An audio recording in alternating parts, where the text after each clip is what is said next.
Yeah, I know. Okay, from you on, you guys are my people. Okay, you guys are my people. All you guys. Oh, so I got these people? Raise your hand. Oh, this is a raise your hand. Except, shit. Okay. Ian's got the other guys. We gotta see. I don't want her on my team because she told me to shut up. I can't step over there. Hey, why are you getting? I'm just kidding. I want you. I'm just messing. Why you getting? I just can't go over there because it's the. All right, my people, ready? You guys are all my people. We are going to. We're gonna get this place fired up. So on 3, I'm gonna ask you guys to let out a lion's roar. Can you guys do that for me? No kitty cat bullshit. Ian, shut up. No, don't roar like a little cat. Like. Okay, my side on 3, and everybody better do it. If somebody doesn't do it, citizens arrest in the face. Citizens arrest in the face. Okay, ready? My side on 3. Ready? 1, 2, 3.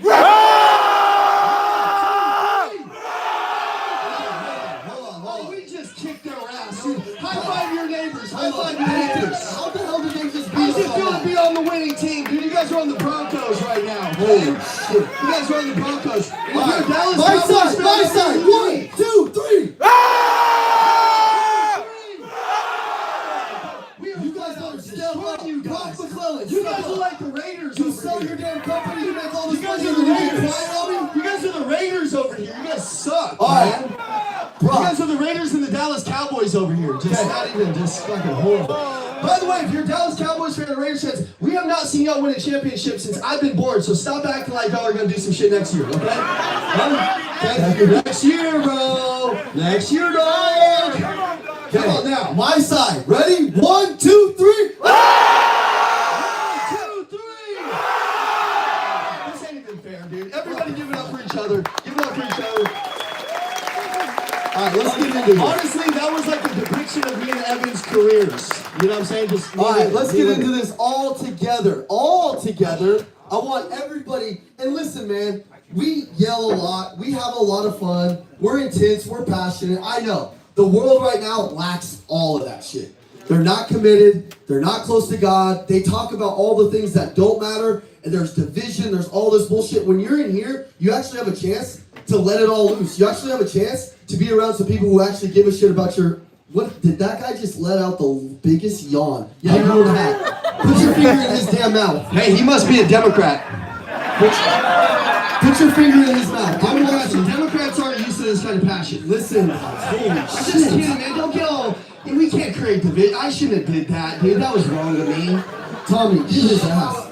Listen, I'm watching all of you. He didn't think I saw that. I'm watching you. Look, if you yawn, and then don't get out a yawn where it's if you're gonna yawn just here, just let it right here. Just make a little ugly face, like, you know, like the teeth, your upper lip is just chattering, like, you know what I'm saying? I was like, oh shit, you know, okay. We don't know what's going on with you. We just think you got Tourette's or something. See, we have ADD, and that's why this never goes ever how it should be going.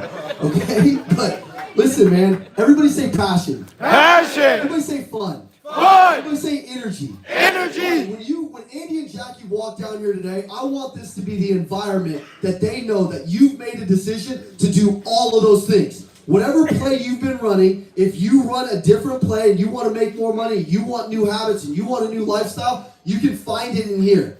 But you're going to have to write shit down. You're going to have to be intentional. You're going to have to be tactical. And if you do that, you're going to get a new life. Who wants a new life? Yeah. I got one here. Where's Shaquana? Shaquana, come up here. She's like, did you somebody just call her name? Shaquana, get your ass up here real quick. Come on, we'll get into this. Where's she at? Shaquana. Everybody say Shaquana. Shaquana. Jaquana. Look at Jay. Jaquana. Jaquana. Where you at? Everybody say Jaquana. Where you at? You know you're in is she here. coming, Selena? You see her moving around back there? Come on up here. There she is. Everybody give it up for Jaquana real quick. She's like, how did we go from you guys sitting at the tables to my name's getting called? All right, real quick, 2 seconds. She owns a business, and come up here. We're super proud of you. Number one, she owns a business, and she started a business, and when you have something in your mind, and you're able to take it out of your mind and actually have it in your hand, as a business owner, that's the hardest thing in the world to do, right? Like, you guys know that. And her and her husband, they've been coming down to these seminars for years. They were salespeople just with dreams. The first people in their family to do anything like you guys are doing, right? And they started a car dealership a few years ago. And in the car world, to start a store and to take it to 80, 90 cars that you guys sold last month, right, is freaking extreme. It's extreme. And so stories like hers, just by the leadership that she's doing, they've always invested a lot of money in their people. Even when they didn't have it, they were investing in their company and their people. And when I seen her walking, I was upstairs in my office and I saw her walking in. It was like emotional for me, man. I'm like, dude, they've grown so much. So I wanted to give them these Elliott Army dog tags for their team. They're amazing. Hold that real quick. I just wanted to give her these real quick. And then I also wanted to give her this John Maxwell Leadership Bible, because if you don't know what this is, well, it's empty. I'll go get you the box. Did somebody jack it? Somebody stole the Bible. Somebody stole it too. It was the King twins. Oh, so it's right here, dude. It's right here. It's right here. It's right here. If you don't have this, when you sit down, write this down. This Bible is the Smith & Wesson Bible. It's the coolest thing that you've ever seen in leadership, and it will teach you so much. So I'm going to give this to her, and I just want to congratulate her on just all your success, and we love you so much. Okay? I just want to say one thing. Yeah. Tommy's your coach. I've been coaching them for, 2.5 years now? So they were like my first clients when I first got started here in September of 2023. And honestly, I am so proud of you. I'm proud of her husband, Jalen. And they wake up every single morning. They train. They work out. Like everything I tell them to do. It's like, man, and every single time I call, I'm like, guys, I got another plan. And they're like, all right, you're right. Let's go. Let's go. Like they're always pushing. And that is the most amazing. It gives me goosebumps right now because as a coach, the most amazing thing out there is to have someone that's receptive, who wants to be coached hard. They want to be pushed. They never give me any excuses. They never be like, all right, Tommy, but there's no buts. They're just like, all right, you're right. And when we first met, you guys were doing like, I think 15 or something cars a month. And they had a very tiny location. Now they got a much bigger location. They got way more cars now. They have a team now. Before they didn't even have a team. So now we're working with their entire team. And there's a few of them here. Here's Michael, Jalen's brother. And just the growth that they had. I don't know, their whole team, they were all hitting 20, 25, 27 cars a month. So, man, I'm just super proud of you guys for hitting this milestone. I know you guys are going to go really far. And we have other goals that we want to hit. And I just want to say I love you. And congratulations. Give it up for her. All right, so we're going to kick this off. If you're not in the car world, there's probably 1% of people that can take a store from no cars to where she's at. Like, it's honestly pretty mind-blowing. Like, it's a very, very hard thing to do. So we're super proud of her. Before we get started today, turn the lights off. I want to say a quick prayer, and then we're going to bring Andy and Jackie out. Yeah, and just remember, too, you don't know who you're sitting next to in the room. There's so many different people in here. There's so many different business owners. There's so many different badass salespeople. So remember, the power of the Elliott Group is the community. It always has been. You're going to have amazing coaches. You're going to have amazing speakers today. But make sure you're not shy. The first step to being a great salesperson is mastering a stranger. So today, leave here with connections. Leave here, know the people next to you. And let's just breathe for a second. God, we come to you today with just heavy hearts. We're all pursuing a lot of things in life. We have kids, we have businesses, we have all of these things we want. But most importantly, Jesus, what we want is you. What we want is the peace in our hearts that you're only able to provide. God, this world is distracting. There's a lot of things going on. There's a lot of noise going on in this world. And I know in this room right now that there's people that think that they can't do it. They think that they're not worthy. I know that there's people in this room that have shame, guilt, fear. I know that there's people in this room that just want their marriage to change, God. I know that there's people in this room that just want these breakthroughs to happen, God. And I know that today, God, you've brought these people together to see the next level of their life. Make no mistake about it, God, you have a powerful presence that you can change this room today. God, I pray that somebody that's praying right now for the biggest breakthrough in their life, I know it's here. God, I know that you're faithful. I know that we can count on you. I know that if we just stop focusing on the worldly things and we start focusing on the message that you're giving, I know that everything will change. God, I know that there's people here that don't have the confidence in sales or in leadership because they're only focused on the way that they see them and not the way that you see them. I know that there's moms in here that don't see themselves as worthy. They've had kids, they have all of these things going on, and they are worthy, God. I hope that they can see the way that you see them today. I know that there's men in here dealing with the pressures of life. God, life is heavy. It's heavy. I know that sometimes we feel just so overwhelmed with life. I know that sometimes we're distracted. I know that sometimes we're just lost. But I know that if we fix our focus on you, that everything can change. Today, God, I'm so proud of personally my heart. My heart has just become so warm. I pray that everybody in this room can feel their hearts just get happier. I pray that everybody can just have the joy in their eyes and in their mindset and in their vibe. I pray that everybody can just let go of the worldly things and really start to focus on the message of becoming great for their families, for their communities, for their friends. God, we came together today not just to become better salespeople and business owners, but to become better examples. God, you have called us to a higher level in this room, not just an average level, but to a level that people can look over at us and their families, like people can look over at the Worrell family and just see the breakthroughs that they've had and know that it's possible, God. But somebody's going to have to go through the fire. God, I'm thankful for the adversities that you've given me. I'm thankful for the fire that you've given me. I'm thankful for all of the battles that you've given me because those battles have made me worthy of the next level, God. You didn't give me those battles by just mistake. You gave them to me by choice. You didn't give David the crown. You gave David Goliath. And when you gave David Goliath, he became king because he stepped up and he had the courage. There's somebody in here that needs to look under that bed and realize that the boogeyman isn't even there. There's somebody in this room today that needs to realize that that addiction isn't real. They need to give it to you. They need to cast those anxieties on you. They need to cast those fears on you. They need to stop focusing on them and they need to start focusing on you. And today, God, I just pray that somebody just snaps that ego out of them, the pride out of them. I just pray today that they get clear, that their eyes get clear, that they fix their focus. God, you say that the way that we see that we can choose the way that we see the world. And some of us need to choose the way that we see the world differently today.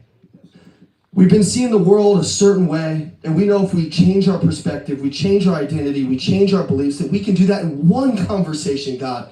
You are so amazing. The things that you have done, the things that you do, and the ways that you have shown up for us, many of us don't even deserve the life we have now.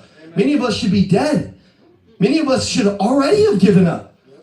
God, we haven't given up. We're in this room. We're at the right place with the right people because you sent us here today. God, I hope that somebody today just realizes that they prayed to be here for the breakthrough, and the breakthrough is here, and that is you being faithful to them. And they will have to do something about it. Because with faith is great, but without works, it's dead. You say that, God. And today we will work on our mindsets. We will work on our skill sets, not for ourselves, but for you, for the people around us, and for the higher calling of being an example and a leader to others, because that is what it's all about. So today, God, let us just breathe. Let us just think about this new level. Let me pray for the word of Andy, the word of Jackie, the word of Tommy, that they not just speak through their own minds, but through your heart.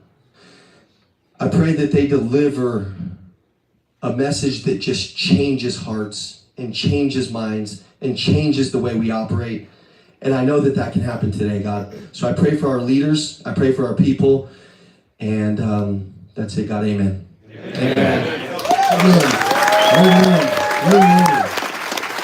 Wow, give it up for Ian, man. That was fire. Give it up for God. Give it up for the Holy Spirit. Man, wow. Now Give it let's up get for a Jesus. God-sized clap in here. Let's get fired up. Come on, let's go. Let's see that energy. Let's go. It's time. It's time. Hey, real quick. Give me a two clap. Give me a two clap. Give me a real two clap. Two clap. We're going to play in a video, and then when Andy and Jackie come out here, let's welcome him in here with the presence, the power of God, the presence and the power of our new mindsets and our new energy. Are you guys with me? Yeah. All right, stay standing. You want to be remembered? You want to change anyone's life along the way? Go sidebar. Go sidebar. Go sidebar. Oh, there's no video, I don't think. Let's go. Let's go. Give it up for all. Give it up for all.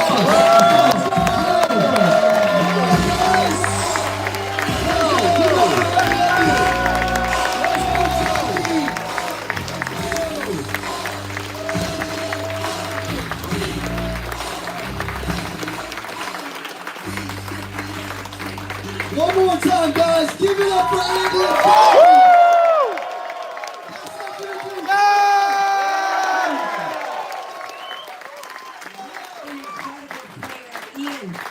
That prayer was just mind-blowing. So good. So good, so I good. blacked out. I don't even know where I'm at. I'm like too deep on these two. God took over. Thank you. No, that was amazing. It's everything we talk about. If you guys were here, who was here at the CEO session yesterday? Everybody? I see a few more people that showed up. Honestly, like that prayer lines up perfectly. Like we're here because we want to be the leaders that God designed us to be. And if you really take in what Ian said and really felt it in your heart, I mean, that is your calling. That's why we're here. So I just want to thank Ian for that prayer. Thank God for giving him the words. And hopefully it touched your heart and will really make a difference in how you receive the message today. Amen. Amen. Love it, guys. All right. So really quick in your mind, and then we're going to sit on a train. All right. Who are we changing today for? Ourselves. So I want you to think in your mind, like, who are you changing for? My team. Right? Like, who's the one that's counting on you to change? My family. Like, who is it? You know, I was telling Jacqueline this morning, I said, I'm breaking all the curses in our family. Like, I can't control how I was raised. I can't control what I was taught. I can't control what I do today forward for my family. I can. And I'm going to tell you something. I only know one way to do something. And it's all the way. I only know one way. And if I could teach you something today, it would be my ideology of the way that I changed my life. And some of you in here, we relate. You're kind of like me. Normally, that's the way it works. You know, these people that are one-way type people, they're addictive. They it's like whatever we do, we do it all the way. And it can be really good. It can be really bad. And you know, these addictive people, they find people that go through the same stuff that they go through because they know that they can work things out with those people. And, you know, so if that's you, we know that we can work that out with you because we've worked that out. We figured this shit out. And I'm going to explain that today. But who are you doing it for? Who are you changing for? I'm going to tell you this. My family is not going to pay for my weak-ass family in the past. Amen. I'm drawing the line. I am, and my wife, our children are not going to have to go through the shit that we... Are they absent from pain? No. They're going to go through pain, but they're going to love it. Pain is a privilege in our life. Pain is a privilege. When my children feel pain, they'll either not do it and feel the pain of losing, or they'll do it or feel the pain of winning. Pain is always going to be there, and they need to know it. And that's why I tell kids, I'm like, pain is the most important thing in your life. Pain is so powerful. It is the greatest thing ever. That's why you don't take substances. That's why you don't need to drink. That's why you don't need to do drugs. You want to feel that shit because that shit is what moves you. Why would you become numb from the thing that would change the whole world? Pain is so good as long as you view it right. You're talking about perspective. So today, I just want to know, who are we doing it for? Yes, I mean, selfishness here.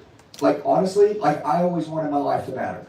This is just between me and me. My wife's not here. My children aren't here. You guys aren't here. I'm standing in a room. I'm all on my own. Am I overachieving? Personally, am I overachieving? If I'm not, I'm pissed. I am disgusted because that is a standard that I've set in my life. Now, let's go to what that means for my family. Let's go for what that means to my future family. Guys, some of you, there are children that will be born in the future that will have a better way because of you. Listen, you don't understand. Imagine in the 1800s, if those people, when they were alive, they were like, dude, the way that you live today, when it's 2025, your bloodline will still be talking about you from the 1800s. I don't have that story in my family. I'm like reading books about what other people did in their family life because my family were cowards. Because my family didn't have the courage to step up, or they didn't think big enough, or they never found the information, or if they did find it, they didn't take the responsibility to do anything with it. Once you know, which today you'll know, everyone in here today, you will know. The most dangerous thing about training with me is that I'm a truth teller. Because she taught me that the truth will set you free. If I would have told the truth, I'd be in prison. So the truth is the most important thing. And if you're around people that are truth tellers, stay close to them. Today I'm going to tell you the truth. And you're going to have to either realize that either you're going to keep telling yourself this bullshit lie, or you're going to believe the truth, and then you're going to take the responsibility to do something about it. There is no greater victory than taking the responsibility for your calling and acting on it. I don't care how long it takes. Let me be clear. You can get somewhere really fast. Don't ever underestimate how fast you can get somewhere, but don't ever underestimate also how long it'll take sometimes to change something. And so no matter what, it's win or die. That's extreme. But there's only one way. It's only extreme. That is it. And so I want you today to give yourself permission. And number one, think about, I'm going to break all the curses in my family. I'm going to break my bloodline. I'm going to change the chapter of my life. I'm going to reinvent myself. Dude, no one in this world knows who the hell you guys are except you. And today, I hope to paint a picture of what's possible for you, and then you take the responsibility to go get it, okay? And even though we'll talk about sales and leadership and all that stuff, each and every one of you, why are you doing what you're doing? Okay? Look, I'm going to tell you, I realized when Jackie told me in 2019 that I was hurting her, I didn't think I was hurting her. Matter of fact, to the world, I was actually one of the best people out there. But when you go home, your family's like, you're hurting me. You know, if somebody was to hurt her, I would kill them. Like, I would literally kill them. I would go to jail. If somebody touched one of my kids, I'd be happy to go to prison for the rest of my life and kill that motherfucker. I would be happy to do it. I'm praying to do it. Okay? So no, because I'm praying because I want people to know to touch my kids. Like, I want some person to think twice with my children. That's the kind of threat that I hope to build some of you men to be. I mean it. You don't become a threat in this world, and I mean for good. I'm not a bad person. Don't touch people I love, I promise you. You'll regret it. They'll think twice before messing with my family. I want you to be a threat to the world. And I respect that. Like, when I see people like that, I'm like, dude, I need more people like that around me. You know, that's a good person. These are loving people. But they hold the standard. They're serious about what they say. This is off limits and there are boundaries. We need people that will stop wavering. That's what we need, okay? And so with all the people in the world that are swerving, that are all over the place, that are floating around, we don't want to be anything like these people. But your job today is, why will you change? And then have the responsibility to change, and I'll show you how. And then my goal is, I was once not the person I am today. Super important. Big disclaimer. But once I saw someone and I started to see people that I wanted to be like, I immediately killed off my old self and I chased that life. Okay? You have to be willing, when you get the chance to change your life, to take the shot. You're going to get that shot today, every single one of you. Most people don't take the shot. I'll tell somebody, I'll do this and I'll change your whole life. I'm like, God, you're out. You're done. Winning doesn't recognize you no more. You're done. You had the play. They gave you the ball and you didn't take the shot. And so I want you to have the courage. Don't be a coward. Everybody make a decision in here today that I will never be a coward again. If I want something, I will go after it, no matter what it costs me. You have to disconnect from the emotions, you have to disconnect from your feelings, and you have to disconnect from the money. Yeah, even if you tried it before, guess what? If you really wanted it, it probably would have worked and you would have got it. But now you really want it. And so my goal today is to get you guys to a state where you're like, you know what? Win or die. Win or die. And then decide who you want to be, and then go act on it now. And don't half-ass act. I'm talking all in. Locked in. Everything you have. What does it cost? What does it cost if you don't do it? I promise you'll never get it again. If you ever get to that point where you're ready to really change your life, you do it immediately.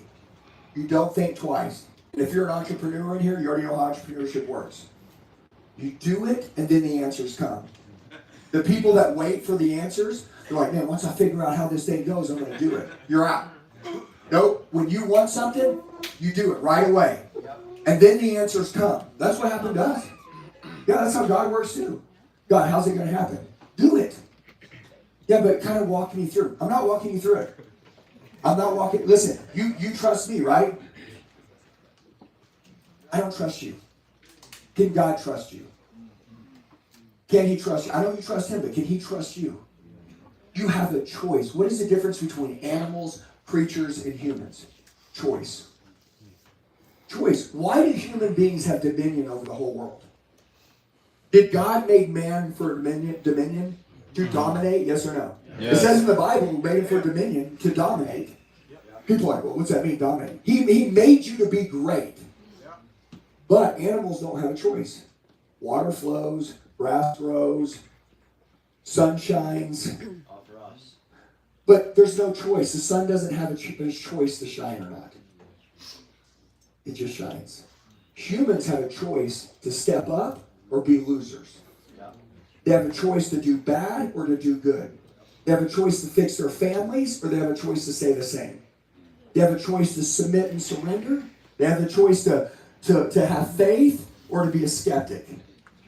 See, that's the deal with humans. And so all of you in here, no matter what you say, I don't care about your degree, your school, how smart you are, what kind of choices are you making in your life?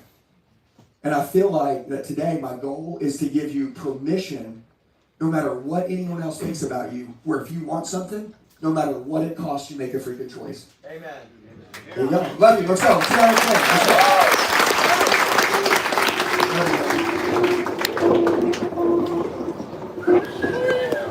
All right. So, I promise you, today will change everything in your life. That's a good question. For For what you want, bro. Check this out. So what I want you guys to do is I want you to think about the era that we live in, right? It's a beautiful era to be alive. It really is. Dude, you guys want opportunity. We have more opportunity to know what to do with. We have more resources right now to be successful than ever before. Do we not have resources everywhere? Yeah. We have more resources right now than ever before. If you can't win now, you're an idiot. I mean, honestly, like you don't want to win. But I'm going to give you the secret to everything. And remember this. Yes, I want you to make a lot of money. If everybody wants to know, I know how to sell and make a lot of money. I can teach you to sell and make a lot of money. I can teach you to build a team. I can teach you to build a business. I want to do that. Who are you? That's my biggest thing. Who are you? Are you a fraud? Most people say, I'm not a fraud. Okay. Write down everything that you stand for on a piece of paper. And if I went back and I put a video camera on you for the last 30 days of your life and I watched you 24 hours a day, what you wrote on that piece of paper, would we watch that video and see that every one of those things that you said you were, we would see in that video? I bet you're not. I want that shit to piss you off. I want it to. We live in a world right now where everyone is a fraud. And my number one goal with you guys is to teach you to be real. Okay? What do you really want? Come on, no bullshit. What do you really want? Are you willing to die for it? If you're not willing to die for what you want, you really don't want it. Some of you guys have little ones. I want to make some money. You're out. You'll never compete with a psycho like us. Do you understand? Like, does everybody get it? You say, I don't want to get intense like that. Stay dead then. Like, go back to sleep. And stop telling anybody you want your life to change. You're either going to step up in this room and you're going to become real and you're going to decide what's important to you and you're going to compete. Some of you don't want to compete. In this room, we compete. That's what we do. This is our adult sport, becoming a great human. That's our adult sport. It's not even business. It's becoming an example to everyone else in the world. Okay? Listen, some other people changed their life so I could see the way they lived and believe that I could change my life. And I did. And now my goal was to show you how you could change your life, and then your goal is to change your life and show others that they can change their life. That's the game. That is the game until death. That's our sport. Okay? I want you guys to fix everything in your life. But I want to, before we start training, because I love it, I wanted to play a quick video because this means a lot to me. Because there's something I'm going to go over with. I believe, remember I said I believe leadership should be taught before sales. Remember that? Yesterday in the CEO session, I said, I think people teach sales first. And they make a mistake because they should be teaching leadership first, because people have to lead people through a sell before they can sell them. And so if you don't know how to lead somebody, you're screwed. And by the way, if you're dealing, okay, do you guys want to make big commissions, big money, lots of money? Yes? Yeah. Dude, tell me someone that's going to pay somebody that isn't good at what they do a lot of money. Yeah, like listen to me. If you can only have little baby conversations because you only know how to sell, you're screwed. You got to be a leader. You got to know how to talk to billionaires. Well, billionaires can look at you, millionaires can look at you, people who make decisions every freaking day, big decisions that can pay you a lot of money, those people look at you for 10 seconds, they're like, nope. Nope, product's great. Not you, though. If it was me presenting the product, they would have said yes. But you, they look at you. They can smell it on you. You're not a leader. And that's the reason why you have to be real. People got this bullshit meter on them. They do. You guys have it with me. I have it with you. I know who's real.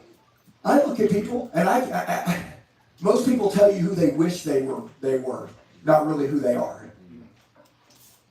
I want you to really become this thing, because this is what changed my whole life. Now, I am a leader. I fixed myself. Me and Jacqueline, we went away in the dark.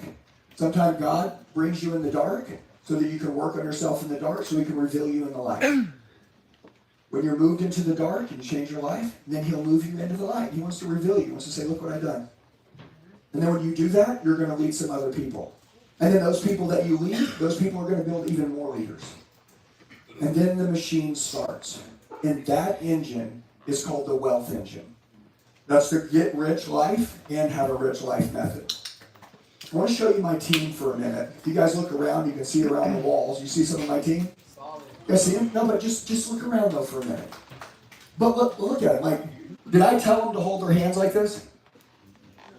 Did I tell them to wear green shirts today? You guys think I told them? No? No, I didn't tell them. The first person that ever worked in our company, the first person, me and Jacqueline had an opportunity to be a real example of them. 1, 2, 3, 4, 5, 130, 500. That's the standard. If it's not something that's done every minute of every day, it's not a standard. Quit saying that it's a standard. If you're willing to break the standard, it's no longer a standard. That's the rule. I want you guys to build something big in life. I want you to be a part of something great. But I want you to be real. That's my biggest thing. God is super important to us. If you don't believe in God, I hope you do at one point, because I don't believe you'll ever build anything big without faith. So you're going to need Him. And you're going to have a lot of people try to freaking screw you, beat your ass, cut you down, and God could slay every giant in your life. You'd be an idiot not to go to war with Him. Okay? Plus, if you want peace, I told somebody the other day, I said, the devil doesn't want to steal your peace. Everybody's like, the devil's trying to take my peace. I'm like, you don't want your peace. He wants your timeline. He wants your timeline. He wants you to not wake up. A lot of you in here, you're in a black hole. You don't know you're in a black hole. You're literally living in a black hole. He's just milking the time out of your life because you only get so much. So if he can keep you distracted most of your life, social media, how much life does it steal from every one of you? Social media. That's your timeline. That's your time that you get. You're supposed to be taking care of yourself, building a business, leading your family, spending time with your kids, taking your wife out on a date, studying, training to get better.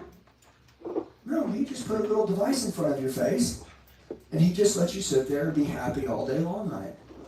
And actually, you're not happy. You're getting dopamine from it. You're miserable. Let me tell you what I want. And I want you to get your dopamine from changing your life. Remember I said there's one way? My way to get my dopamine is by doing the hardest shit I can.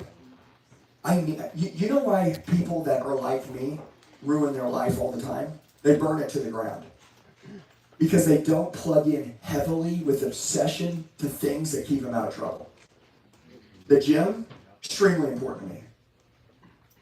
Dude, the gym is extremely important. When I go to the gym and I smash it, when you work out really, really hard, I'm not a bodybuilder, but when I work out really hard, oxytocin, serotonin, dopamine, endorphins flying through my body. Dude, you want to make money? How do you think I feel all day long? When I woke up before the sun come up, I smashed the gym, dopamines are flowing through my body, and for the next 12 hours, I'm on fire. You want to make more money? I mean, come on, Andy, how do you get energy? Find your dopamine rushes in good ways, not the bad ways. So the devil doesn't want your peace, he wants your timeline. He wants you to keep wasting your time. And some of you right now, you don't have the courage to fight for it anymore. You know how many times I've deleted social media off my phone? Ask my wife. I'm an extremist. She's like, hey babe, you're on your phone a little bit. I'm like, F that. Boom, delete every account immediately. I delete them off all my devices. I'm done. I'll even take the phone and throw it across. I'll throw it in the pool. How many times I'll throw my phone in the pool? All right, because I'll be outside and she's like, hey, it's Sunday, you're on your phone. And I'm like, normal people would be like, oh, let me go put it over here. I want to throw it in the water. I want you to be normal sometimes. I know. But does that make sense? Like, can you guys understand what I'm saying? If you're like, I don't feel that way, do you want to compete or not? That's the deal. You're not competing. Competing takes extremeness. Now, me and my team here, I fix my life. I'm not like, look, you don't have to be me. But I would love for you to listen to this. Some of you just need to totally be, hey, I'm trying my life my way. It ain't working. I'm going to go live like this guy. Do it. Watch it work. It's called modeling proven practices. Okay? Like 2 guys are working out in the gym. One's ripped and shredded. The other one didn't get results. They both been in there 2 years. How many times you walk up to somebody and they're like, yeah, I go to the gym every week. You're like, shit. For real? Like, because if I went to the gym every week and I didn't get results, to be honest with you, I'd stop going. I'd stop going. But if someone is getting results in that gym, I go find that guy and I say, hey, how much does it cost? I need you to tell me everything you're doing. I want to know it all. Did you always look like this? Or was you born like this? Nope. All right, walk me through it. How much? How much time can I get? I want to know everything. I want to understand how to reset everything in my life. What am I doing? I'm coachable. I'm ready to reset my life. That's what I want you guys to do in here today. If anything, I want you to open your mind. But what you want to build, the way that you want your wife to treat you, the way that you want your husband to treat you, the way you want your kids to look up to you, it will all come down to the way that you handle yourself. Okay? I mean it. If you disrespect yourself, they'll never respect you. They'll never respect you. And I'm sorry, but we are all in a world right now of people that are totally disrespecting everything in their life. Dude, listen. The hardest thing about this room is going to be you trying to understand what is the truth and what's a lie. The truth is, if you live the way that I tell you to live today, you will have a life that will go down in the history books. You will. You will die a legend. Mark my words, you will die a legend. But you're going to have 99.9% of the people around you not live this way. That's the truth. You're going to walk back out these doors at the end of the day, and there's going to be 1,000 people around you, and not one of them are going to live the way that you're living. Can you stay on the path? Don't be a fraud. Who are you? Who do you want to become? You came here because you wanted to make some more money, you want to change something in your life. Let's get it all. Okay? This room today is about being an overachiever in everything that's important to us. Tony, I want you to play this video here in a sec. When I say hit the lights. And I want to take you guys to this morning at 6:30 right here in this room. Is that cool? Yeah. I don't know where you were. I know where I was. I was at the gym. But let me show you where my team was. Is that cool? All right. We play it, Tony?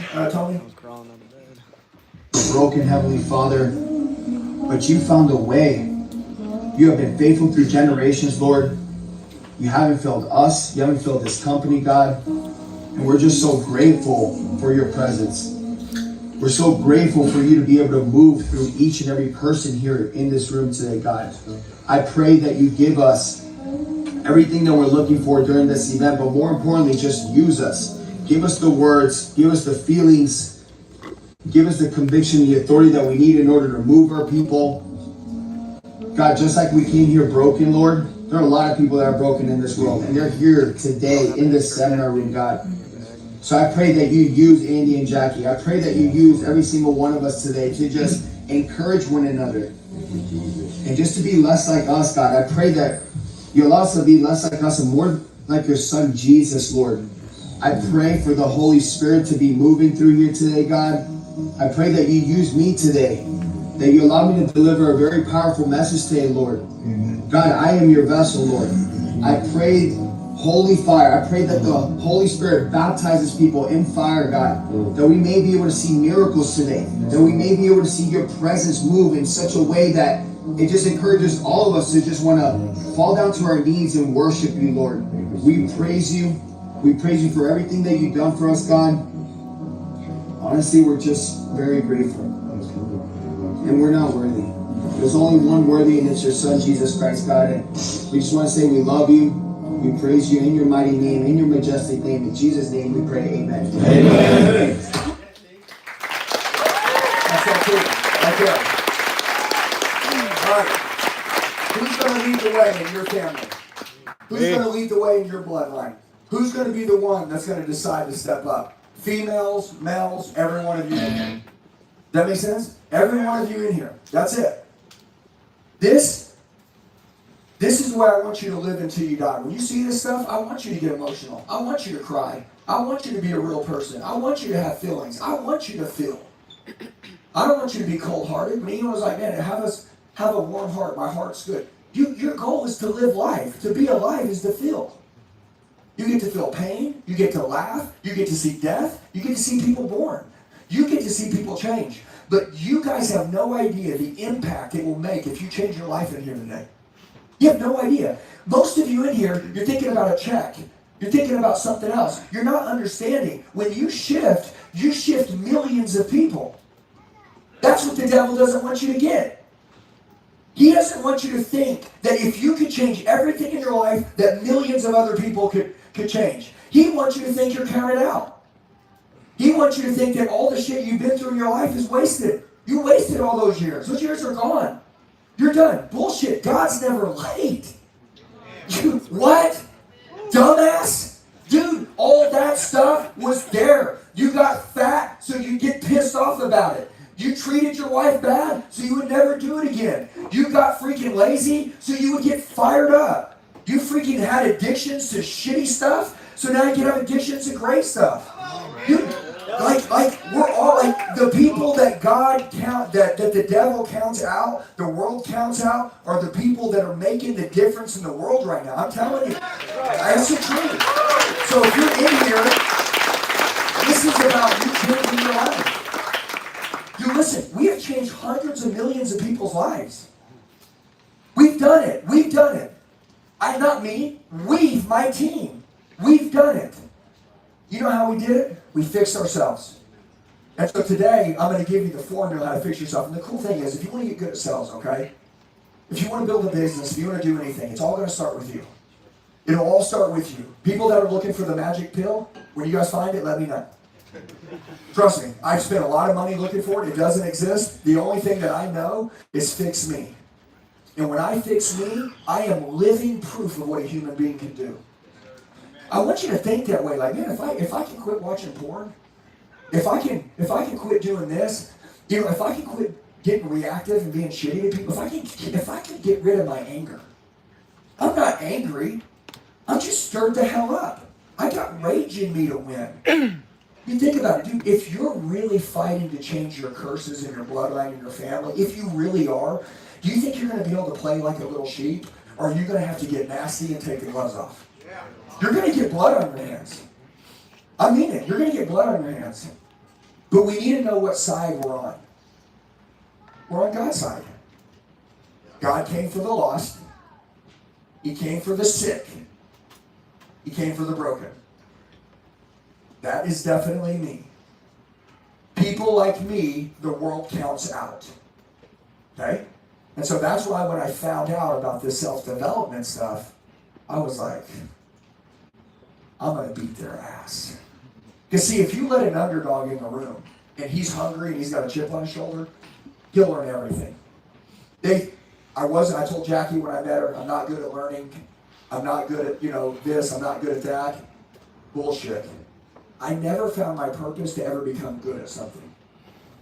When I was 39 and I started figuring this out, my number one goal is to kill off the old me every day and come home as a new man. I've been married for 20 years. My wife has married a new man every day for the last 5 years. She married the same man for 15 years. Thank God she had the patience to stay with this project, okay? But the projects, as you know, look in the Bible, Saul, he was a Christian killer. Everybody loves reading the New Testament. The Apostle Paul, so motivating. Dude, that dude was slaughtering Christians, okay? Just like you got paralyzed. I don't know if you guys heard the story yesterday, but he said, man, you know, I was making money, I was cashing checks, I had cars, a new house. I was balling, dude. Boom. Paralyzed. How? He didn't even know. Dude, God saw him become unhumble and went, wham! You think you did that? All right, let's go down. Let's go back. And he stayed there. And then he was paralyzed. And then he prayed. Notice, God will always get your attention. He prayed, and then he became healed. I've seen this every day, guys. People act like the miracles are in the Bible. He gave him a better life after. He gave him a better life and a better heart and a renewed life. Right? You know, the biggest thing is, you guys have no idea what's God is possible. You have no idea what he can do. Every one of you in here, I don't know how old you are, but think about how old your age is. I'm 46 years old. He can do more in 1 minute, than I've done in 46 years. When I say, all right, use me, I'm in. He's like, okay, listen to me. I'm not your friends. I'm not your mom. I'm not anyone else. I know your heart because I made you. When you say you're in, are you really in? And he doesn't have to ask you. He already knows if you're in. See, every one of you in here, God knows your heart. You can trick your husband. You can trick your wife. You can trick your employees. You can even lie to yourself. Because honestly, a lot of you are like me. I'm a really good liar. I really am. And I'm really good at lying to myself. But if it's a lie, I believe it's the truth. I can tell myself that this thing isn't that bad. That's how people get in trouble. This isn't that bad. You know?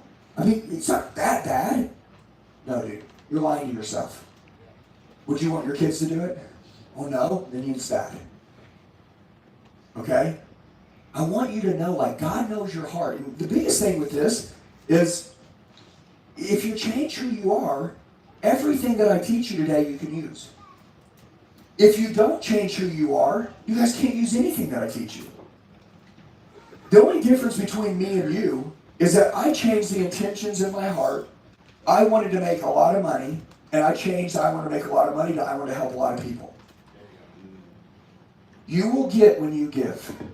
And you know what the world needs? They need to be given an example.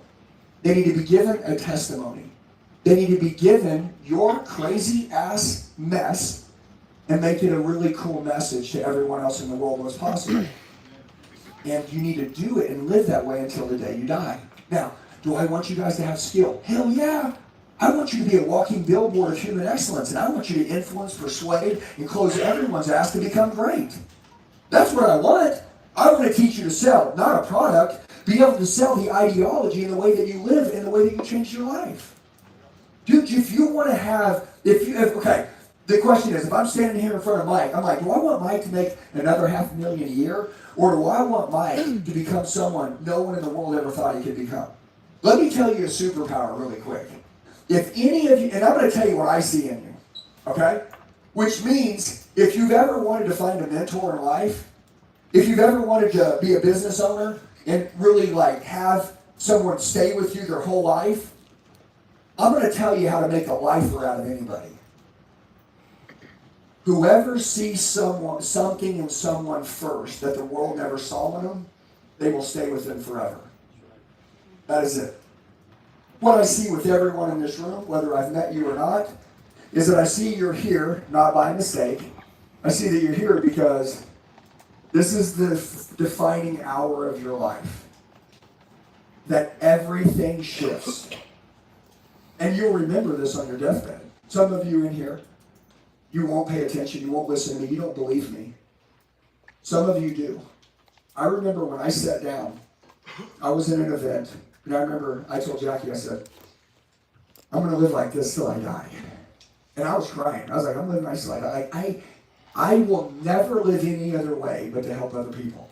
And the crazy thing is that I raised my hand. It's in my hand. I said, God, use me. Use me as an example for what you can do with a person.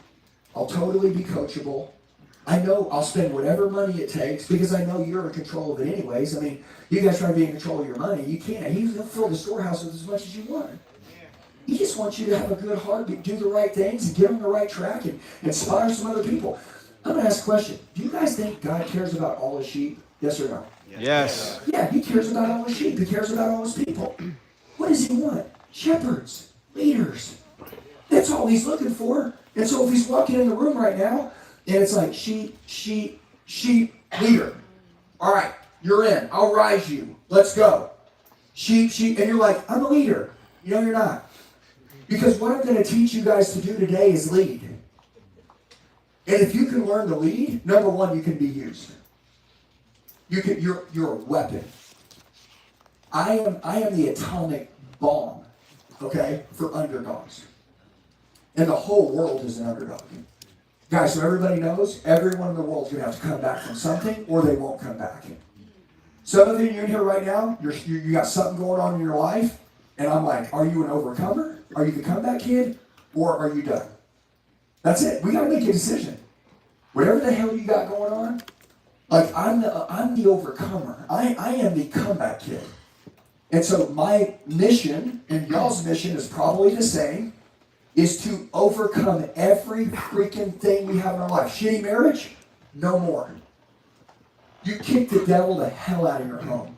And we're crazy. I've told Jackie, I said, devil, get the hell out of my house. Get out of here. Get out. I don't know where you are, but you're getting out of our house. You're done. Like, you're not allowed to be here no more. You got it. And some of you are like, well, that's kind of crazy. Until you get crazy and until you get extreme, don't expect for crazy and extreme things to happen in your life. It can't happen. You're not even giving it space to happen. Right? And so, we're going to go through what I call, right here, building your empire. Is that cool? Yeah. Your empire is you. This is your life. This right here, by the way, I'm going to kind of draw out how this works. So I want your mind, but also, some of you guys are going to take some notes today.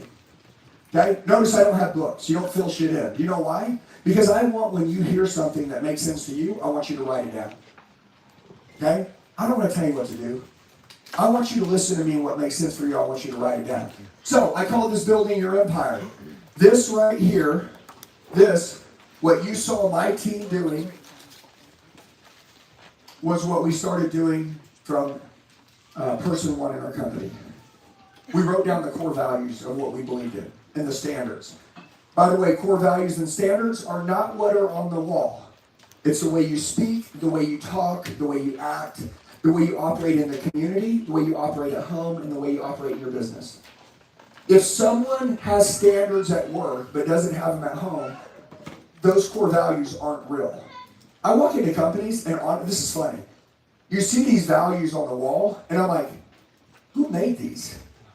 Well, no one even knows what they are, and they're definitely not lived by. How do you know they're not lived by them?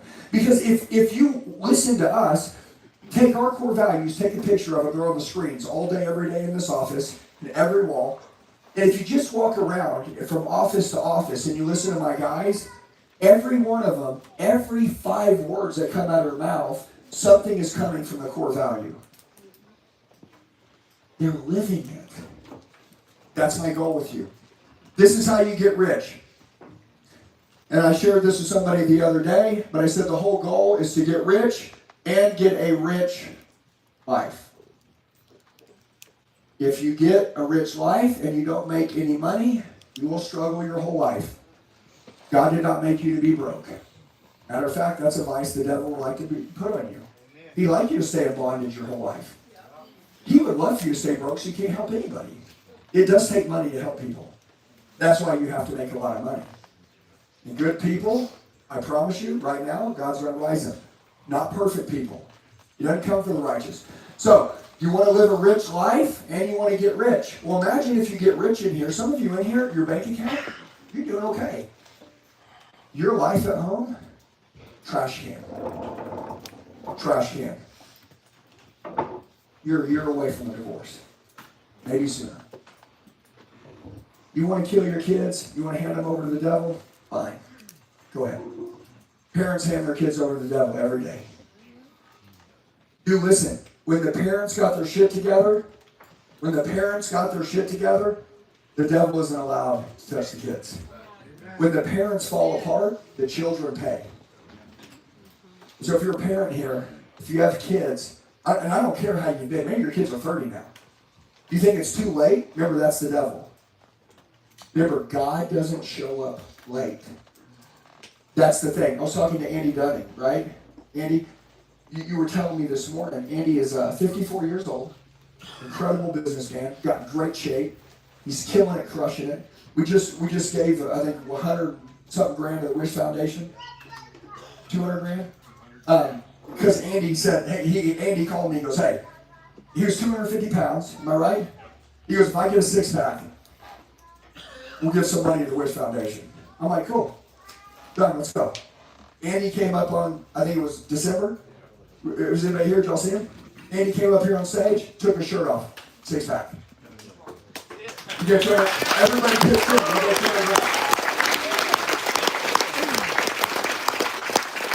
You think that's cool? Watch what's even cooler. Andy has found God. He's a big business owner. He flies in on his private jet all the time. You would never know. He sits in the back. He's ultra quiet. Why is he here? Why would a guy with a private jet be here? He's got one of the largest auctions in the world. Why would he be here? He believes in the mission. Andy only knows how to do things one way. If Andy isn't here with us, Andy's going to get in trouble. Andy's been through hell in his life. He's wise now. He doesn't want to go through hell again. So Andy went on a journey. We met at Patrick Bet David event 2 years ago. I met him, and he's like, hey, I love this guy, but you guys, that's how I want to live. I resonate with you guys. I'm in. And he has been with us ever since. And he rolls everywhere with us, and he's here all the time. And he's very busy, but he always makes time to take care of this. He always takes time to take care of himself. And I don't check in with Andy. Andy checks in with us. He lets me know constantly what he's doing. Hey, hit the gym this morning, went, did this, hitting this workout, smashing this thing. Why? He's doing it for him. And when you have a mentor, your mentor's job isn't to check in on you. Your job is to check in with your mentor and show them that you're going to keep your word as a badass student. See, most people got to check in with, they're like, well, my mentor had called me in a week. You're such a baby, man. What, am I your babysitter? You know what I'm saying? I thought you said you wanted to live this way. What, you can't message me every day? That's the deal, is that when we've built this over 2 years, but the cool thing what I was trying to tell you is rich life. Andy found God. Andy this morning was telling me, Tommy, he goes, every morning I wake up, I read some scripture. Now my dad, which your dad was never like this, he's fit. How old's your father? He's 84. His father now is reading the word and found God through his son. Through his son. So some of you, you're like, my son's 18. Dude, Andy's 54. The 54-year-old changed his father's life, who's 84. Okay, so I don't care how old your kids are. Some of you are like, well, my kid's 30. They're grown up. You're so stupid, man. Your kids are looking to become great. And where should they find it? In their parents. In their parents. That's where they should find it. So as I go through this phase here, if you make money, but you don't take care of your life right, you're screwed. If you take care of your life, but you don't get money, you're still going to be screwed because you'll be in bondage all the days of your life. You'll never be able to do any of the great stuff in this world. I want to get it all. If you're here with me, we believe in abundance. We believe in abundance. I am not the church that tells you money is bad. Money is good for you. Bad people, when you give them money, they do bad shit. Good people, when you give them money, they do good shit. That's the deal. Who are you? That's what the church should have said. Who are you? If you're a good person, let's rack it up. Shit, let's build this place bigger and get more people in here. Why are we limited? That's like saying we got a limited God. He's not limited. Abundance. Every one of you, most of you in here, have had scarcity beaten into you at a core level. It's beaten into you. How much money you got? 100 grand. Give it to me. Give me 100 grand. Put your back against the wall. Go change your life. Oh, I don't know, man. I worked really hard for this. You're out. You're like, no, but I'm not going to give my money away. No. You don't think there's any more. You don't think there's any more. Because listen, me and Jacqueline, when we sold our house, when we sold our cars, we slept on mattresses, we didn't tell anybody, we gave up everything because we knew the life that we were going towards was going to be huge. We knew it. That's faith. We knew it. During that period of time, that's the dark. I said, what God builds in the dark, he can reveal in the light. This is you guys today. Step 1, self-leadership. I'm going to show you how to get rich and build a rich life. You have to lead yourself. No one in this room has permission to tell someone else to do if you're not doing what's right in your own life. Okay? I don't like managers. I don't like bosses. I like mentors, and I like coaches, and I like leaders. That's all I want. Okay? I don't like people telling me what to do. I want to watch how you live. I want to see how you treat people. I want to look and see how you're changing your own life. Guys, look at any human around you right now. Does anyone come to mind and you're like, man, every time I see this person, they're changing? The answer is no. So what if you were that person? What do you think would happen? Now you understand how the Elliott Group was built. Me and Jacqueline made a decision that we were going to kill off our old self every day. We decided that we could not have permission to build a team, to change the world, to build a coaching company, to do anything until we changed our own lives.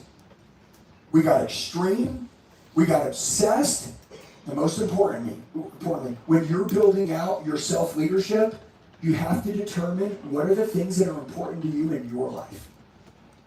Okay? I'm going to give you the trick very quickly, and I'm going to go back to it, but watch this. So, God, my kids, my wife, my fitness, and then money. These were things that when I first started self-developing, now I have a team now. If you asked me today, there would be team, there would be clients. You see what I'm saying? But I'm going back 5 years ago. Because if I want to walk you through how to change your life, right now, you need to be writing down what are the buckets that are important to you. Don't copy me. What are really important to you, man? I want to know. Now, in order to be a leader of many, you have to become one thing. Now listen, if you want to half-ass do something, I'm not talking about half-assing anything here.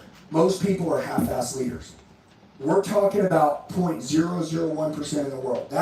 Listen, by the way, whoever you are in this room, you guys can all become this. Every one of you can become this. And listen, if you're half-ass paying attention to me today, if you're screwing around on your phone, right, which I see some people that got their head down, either you're taking notes or you're on your phone.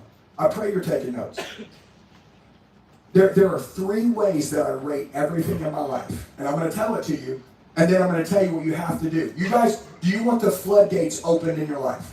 Yeah. Okay, watch. I'm going to show you how to do it. You write down these buckets, okay? And then there's 3 things. There's underachievers. Okay? There's underachievers. There's achievers. And then there's overachievers. Okay? And if you really want to know how to have the biggest life on planet Earth, just understand how this works. Each one of those areas, I knew I was going to build a team. I knew it. I wanted my team. Listen, I'm going to give you some kind of like forecasting that I did. I envisioned, because me and Jacqueline worked for other companies for 23 years, no one knew Jackie's name. Dude, every company I work for, nobody asked, hey, how's your wife, man? How's the kids? numbers, money, numbers, money, numbers, money for 23 years. Forecast. Nobody in the world gives a shit about anyone's family. All right, watch. Selfish or not, I'm going to take care of my wife because she's my baby girl. But I'm also going to take care of my wife because every person that joins my company and my team is going to see what it looks like to take care of their wife. Look at what I'm thinking here. I'm not thinking one-dimensional. I'm thinking abundance. Dude, if I do this thing right in my life, I win. Yes, I win. I have a great life. I have a great marriage. I go home at night. We're on fire. I love that shit. Man, what a good life. But I feel like God's going to use me for more. And I'm raising my hand. I'm like, man, use me, use me. Okay, cool. Now, the way that I treat my wife, my team, my clients, people that can come in, I don't have to pretend, hey, baby, hold my hand. We're going to go do this. Let's take a picture. Bullshit. We live that life. We live it. And like it or not, me and her, like it or not, whatever goes on, it's us against the world. That's the way it is when you're married. It's you guys against the world. Screw everybody. Honestly. To abuse your own family but take care of others, you should be executed. Those people you're trying to take care of, when you get in trouble and the shit freaking falls to the ground, they're gone. And then your family's sitting there right by your side, who you freaking didn't take care of. No ways. I did this. I did this forever. You know why I did it? Because everyone else was doing it.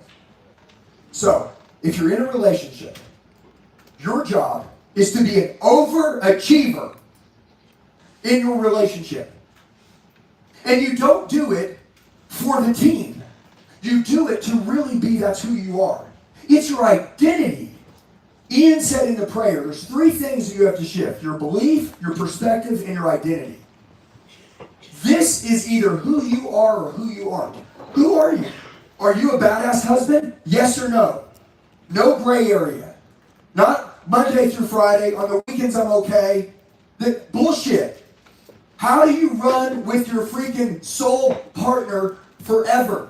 How do you run with them until death? Make the decision. You live no other way. Will there be fights? Yes. We will get through them quick. We will stick together. We'll never walk out of the room. We'll always listen to each other. We'll never cut each other down with names. We'll always be respectful. We'll hold hands when we fight. You're sitting there with your wife. You're fighting. Reach over, grab her hand. Promise. What happens? The devil gets out of your house. He wants to freaking do that right there. He wants to be like, you guys need some space. Bullshit. We need to get closer. Listen, do you understand you guys can fix all your own shit? Okay? You and an employee. There's this guy, he was a $4 million company. He goes, I need the CEO and build a $50 million company. We go find him the badass CEO in the world. They get to $50 million. The guy's got an anger problem. Gets mad. I told him, I said, the end of your fate is going to be the end of your anger. Your anger is going to blow everybody out. He blew the guy out. Company's doing $10 million now. Why? Couldn't control himself. Couldn't control him. He called me, hey, get him back. No. No, dude, like, that's not how life works. Dude, I worked for shitty people for a long time. I'm not doing that no more. Dude, listen, guys, there is a game to play, okay? And it's you get the benefit of becoming great, and then you're living proof that people can become great. So, with my baby girl, I'm an overachiever. With my children, guess what? I didn't know how to build a relationship like with little kids. So guess what? I started talking to them, and I started listening. We started going on walks. All of a sudden, we get it. I just wasn't spending any damn time with them. I thought us being in the same room was spending time. Or me buying them something was them being happy. That's not anything. Dude, imagine how many people in this world do you really have a real relationship with? I need to have a real relationship with my children. I have to. It's a non-negotiable, man. Okay? I don't know if you guys ever read the book Shoe Dog by Phil Knight. But Shoe Dog, the founder of Nike, he wrote a book, how he built Nike. Incredible. He talked about his son. His son wore Adidas. Yeah, one of your kids might be that kid. I've got 2 daughters that are just so easy to get along with. I mean, they're the easiest people to talk to. We're white best friends. My son, though, sometimes it's like this. You know what I'm saying? But you guys are trying to solve for all these problems in your life. Are you solving for the most important problems in your life? I know a lot of people that aren't solving problems that are big in their life right now, and if you don't wake up, you're going to pay. And you're not going to be able to fix it. The problem is a lot of you in here think that you're going to get time, and remember the devil's goal is to steal your timeline. Phil Knight, he argued with his son forever. I mean, he's the founder of Nike. The whole world thinks he's amazing. But his son wears Adidas. Phil could solve how to build the biggest brand in the world, but he couldn't solve how to get along with his son. 19 years old, his son dies in a car wreck. Not on good terms.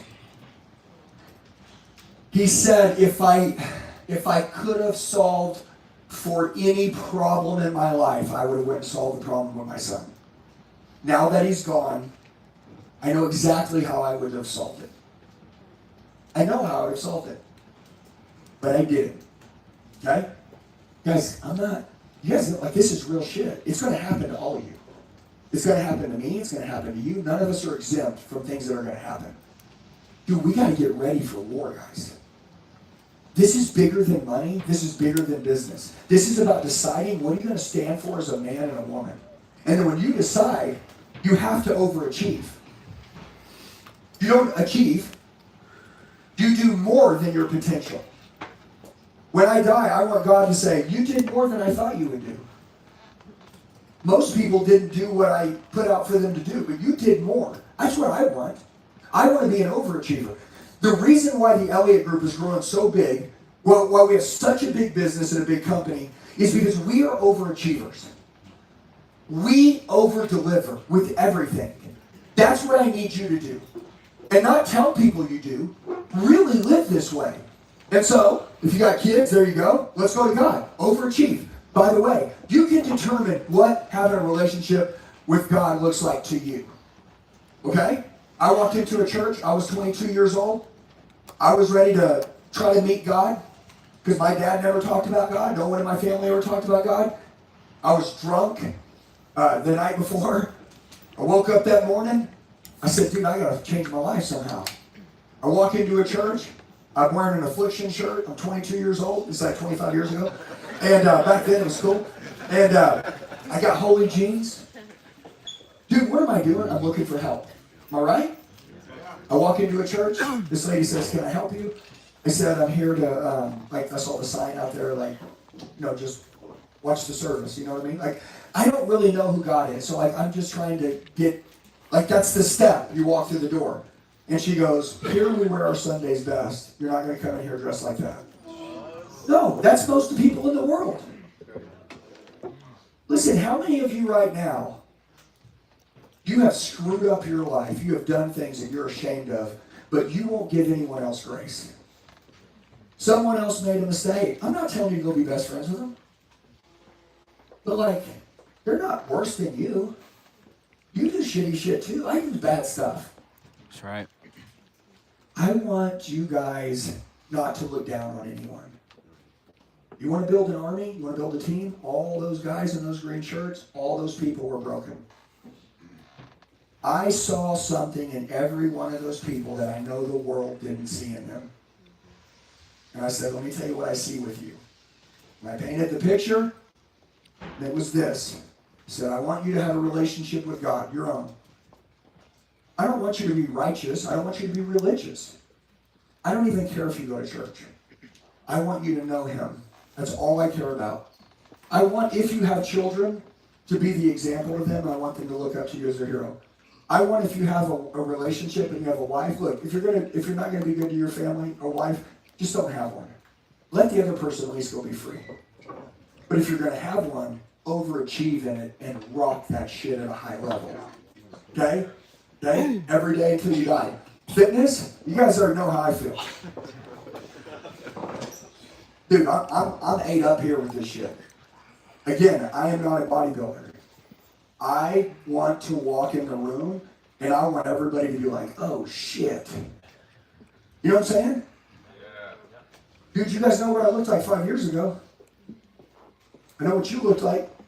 I say with Ben Jordan right here. Ben, stand up for a second. Just for a minute, but Ben, how much did you weigh 4 years ago?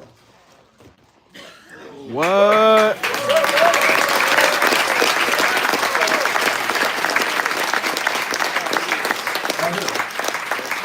Right here, take a look at it. No, but I want you to look at that picture. Wow. I really want you guys to be like, is my problem that big? Like shit, man. Like when I saw Ben, I'm like, Ben, we're gonna I'm like, Ben, you're gonna get in great shape, Ben. But imagine Ben. Do you think anyone's thinking Ben's gonna get in good shape? Nope. Everyone's counting Ben out. Everyone's counting Ben out.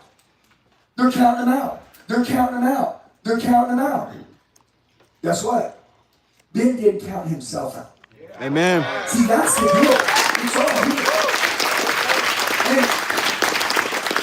And this guy, whatever the price is that he has to pay to go get it, he pays it. I always say dreams come with a price. If you don't pay the price, you don't get the dream. The second you ask how much it costs is the minute you're out.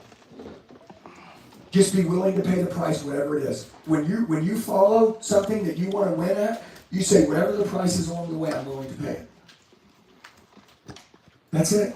And so, like, just an example. Like, some of you are so far away from having a good marriage right now, and I'm like, come on.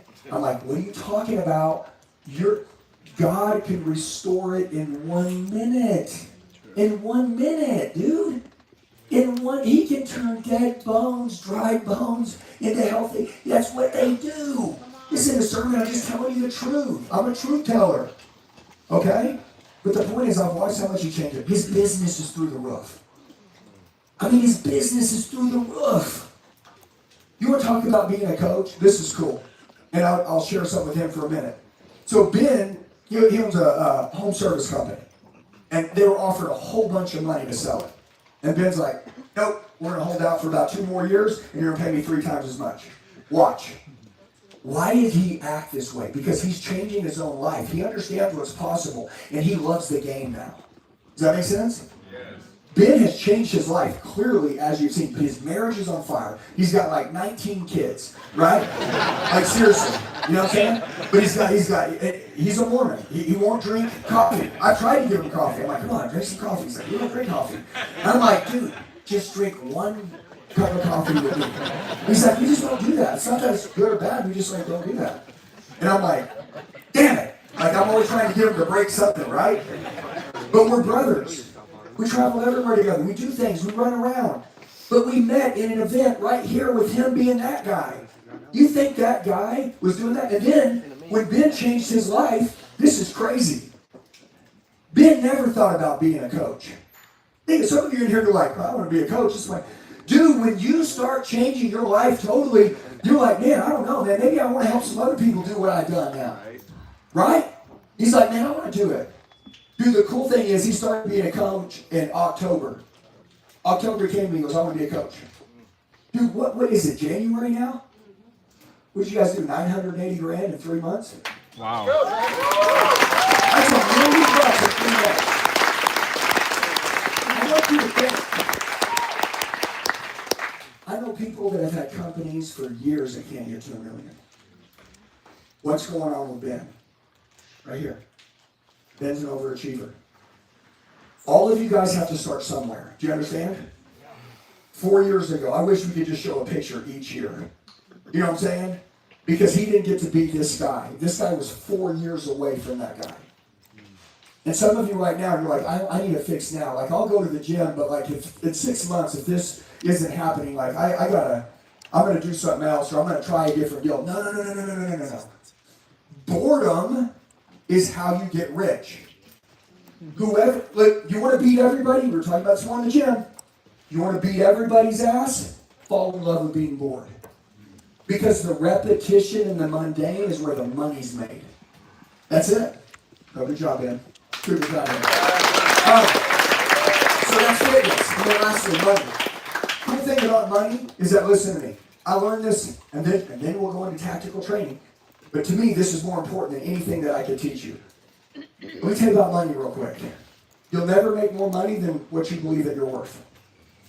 I can't tell you how. You say, well, how much money can I make? What do you think you're worth? I'm worth 10 million. No, you're not. You're worth what you're making right now. Listen, let's get real.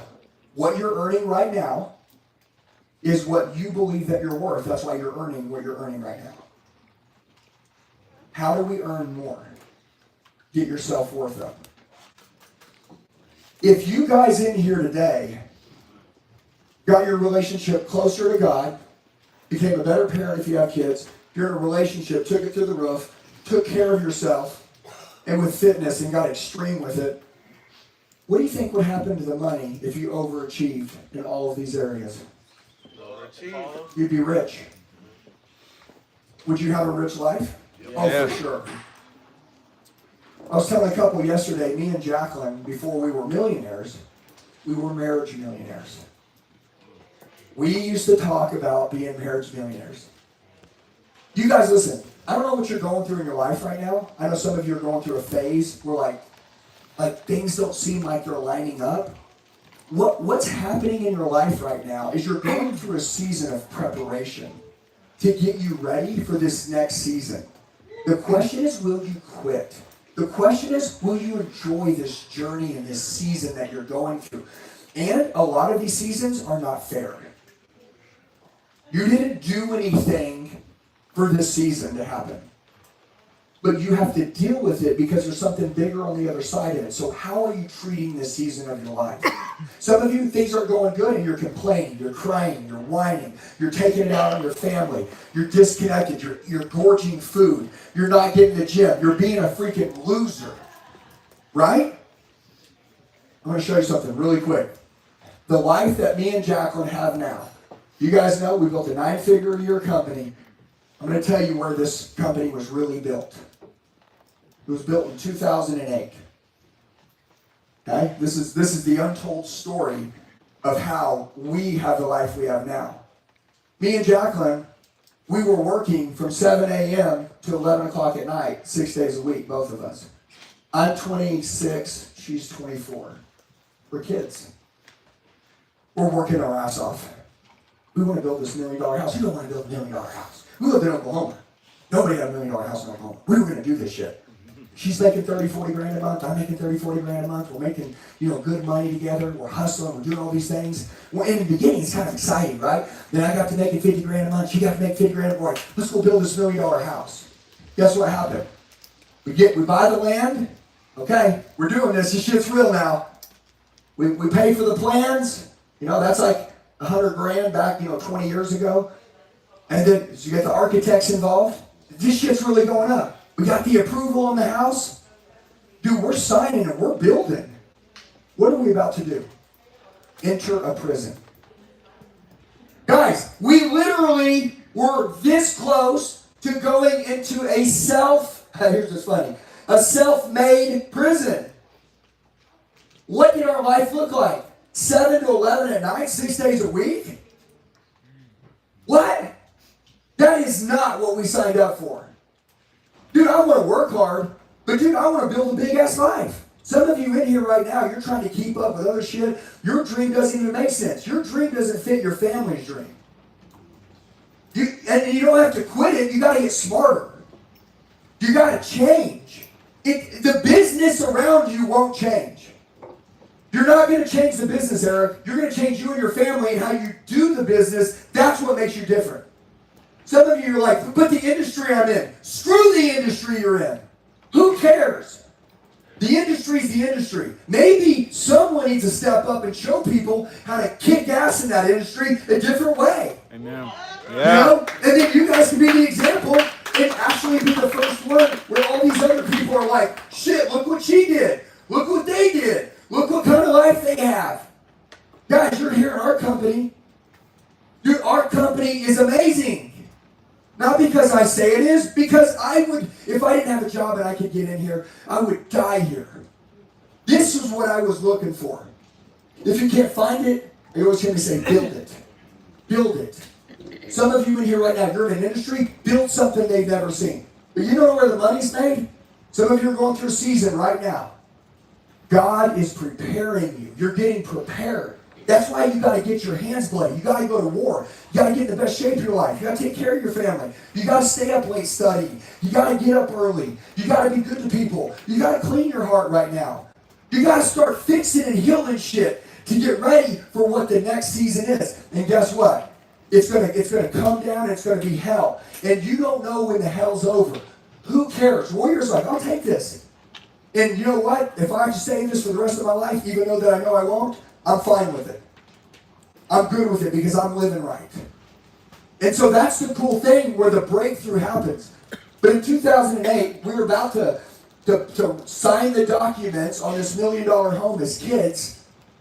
And Jacqueline and I come home one night, and she says this to me. And I was like, oh my God.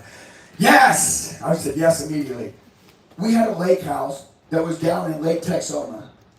So there's Texas, and then there's Oklahoma. And there's a lake called Lake Texoma. And I had a little lake house that I bought down there. Because I always wanted a lake house as a kid. I always thought that was like a dream for especially a redneck Midwestern. You know what I'm saying? Right. I love fishing. I'm horrible at it. Jackie doesn't let it because I never catch anything. But I love it. I'll stay out there all day. And but I just want to tell you, I love being down at this place. Well, so me and Jackie, we have like 5 houses. We got cars. We're building this thing. We got shit everywhere. We got boats. We got a big ass boat. The market was all the way up. Remember the economy crash and the housing crash in 08? I mean, if anybody's old enough, that wiped a lot of people out. A lot of people got wiped out. So sometimes when you go to make a decision, you're like, this is it. Jackie's like, do you want to move to the lake? I'm like, hell yeah, I want to move to the lake. Dude, I've been working my ass off. Dude, I am literally numb when I come home. My jaw's numb. I am delusional. I've been working my ass off, and then I try to go to sleep and get back up and go to work the next day. It was like a black hole.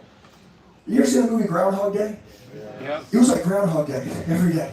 I mean, and then I loved Jackie to death, but we weren't getting any quality time together. And on Sunday, all we were doing was sleeping because we were so exhausted. My mind's working all day long. You know? I'm not taking care of myself. Jackie goes, what are we doing this for?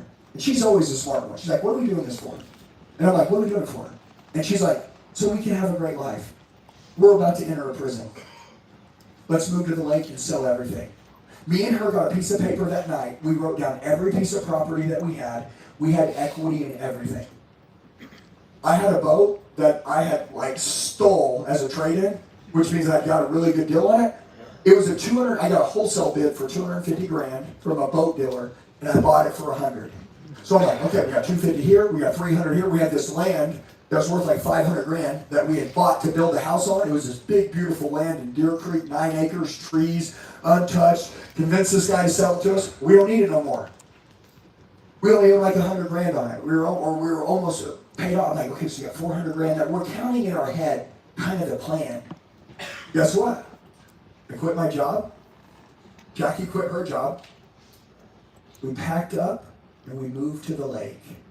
Man, dude, on the way down, we're like, dude, we're set. We weren't retiring. We just wanted to go down there, and I wanted Jackie to have our son or our daughter, but we ended up having our son. And I go, let's go down to the lake. Let's get close. Me and him get close. We become best friends. And when we went down there, 2 weeks later, the housing crash happened. Dude. We took the same piece of paper, and we went next to what everything was worth, and now we were $1.5 million upside down. You go from having $1 million in equity to being $1 million upside down in 2 weeks. What do you do? That might be your season right now. That was the biggest test of our life. We're kids. You know what Jackie says? First of all, me, I said, we're filing bankruptcy. Immediately, we're going to file bankruptcy. Jackie goes, my mom has worked in a grocery store for 30 years, and, she's never taken a dollar from anybody. We'll pay back every cent. We don't file bankruptcy in this family. I'm like, babe, but just chapter 7, it's all gone, 90 days, we're back on the road, we're good. She's like, not a chance in hell, Andy. We don't take a shortcut. That was a lesson for me. Jackie has higher standards than me. I mean, back then, I'm like, dude, let's figure out how to get out of this now. And she's like, my moral compass is we pay people back, and we do pay. She's like, we don't miss nothing. We will never miss a payment. We'll be fine, but we're going to pay back every penny, everything. We don't take the shortcut. My family hasn't done it. Our family's not going to do it. Okay, roger that. I'm down here in Texoma. Okay, I'm in the car business, right? I'm in the car business. Well, in the car business, the size of the dealership will determine how much money you can make. And I'm in the city. I sell at a store that is a mile long, right? It's a mile long. There's 100 salespeople. The store sells almost 1,000 cars a month on the mile of cars. It's like, that's what I came from. And so I'm like, oh, I'm just going to find me a store. I drive around. I pull into one store. They're like, they sell 7 cars a month. I told Jackie, I go, I'm going to have to drive back to Oklahoma City. Like, I'm going to be at Lake Texoma, but I'm going to have to drive 2.5 hours back to OKC, or I'm going to have to drive 2.5 hours to Dallas, Texas. Because I got to get back in a big market. I mean, I'm a killer. I got to get back into a big market. You stay down here, you have the kids, I'll work 4 days, drive into the city, come home 3. She goes, we didn't freaking leave a job working 7 days a week, dumbass, for you to go in at 7 in the morning to 11 at night, for you to now bring me down here to this little shithole lake house, leave me here for 4 days, and then you come home for 3. She's like, that doesn't make sense, because I was like, that's my plan. Remember, God's plan is bigger than your plan. There's 2 things that happen. And I just want to tell you this so I can go back to what are you worth, okay? I went to a store. Jackie, son of a bitch, she called this dealership. It was Carter County. It's a Dodge store in Ardmore, Oklahoma. And so if anybody's ever drove from Oklahoma City to Dallas, on the way from Oklahoma City to Dallas, there's this place that you stop to use the bathroom. There's a Love gas station and a car dealership this big. And she called and had an interview set up with me with the owner. And I'm like, babe, how many cars they sell? She's like, they sell, and I think they sold 60 cars a month. And I'm like, okay, so let's think about this for a minute. We have our debt. We're $1 million upside down. We have to pay off all this shit. Our goal is to get debt free. We just quit $100,000 in income with me and her together, basically, to go down here to the lake. Just do the math. How am I going to walk into a store selling 60? If anybody's in the car business, what am I going to make, $15,000 a month? We're bankrupt. Anyways, that's how weak my thinking was. That's how I wasn't being resourceful. I wasn't thinking. I was getting caught up in the situation instead of understanding what's actually possible for a human being. So I'll tell you what happened. I go down here, I meet this owner.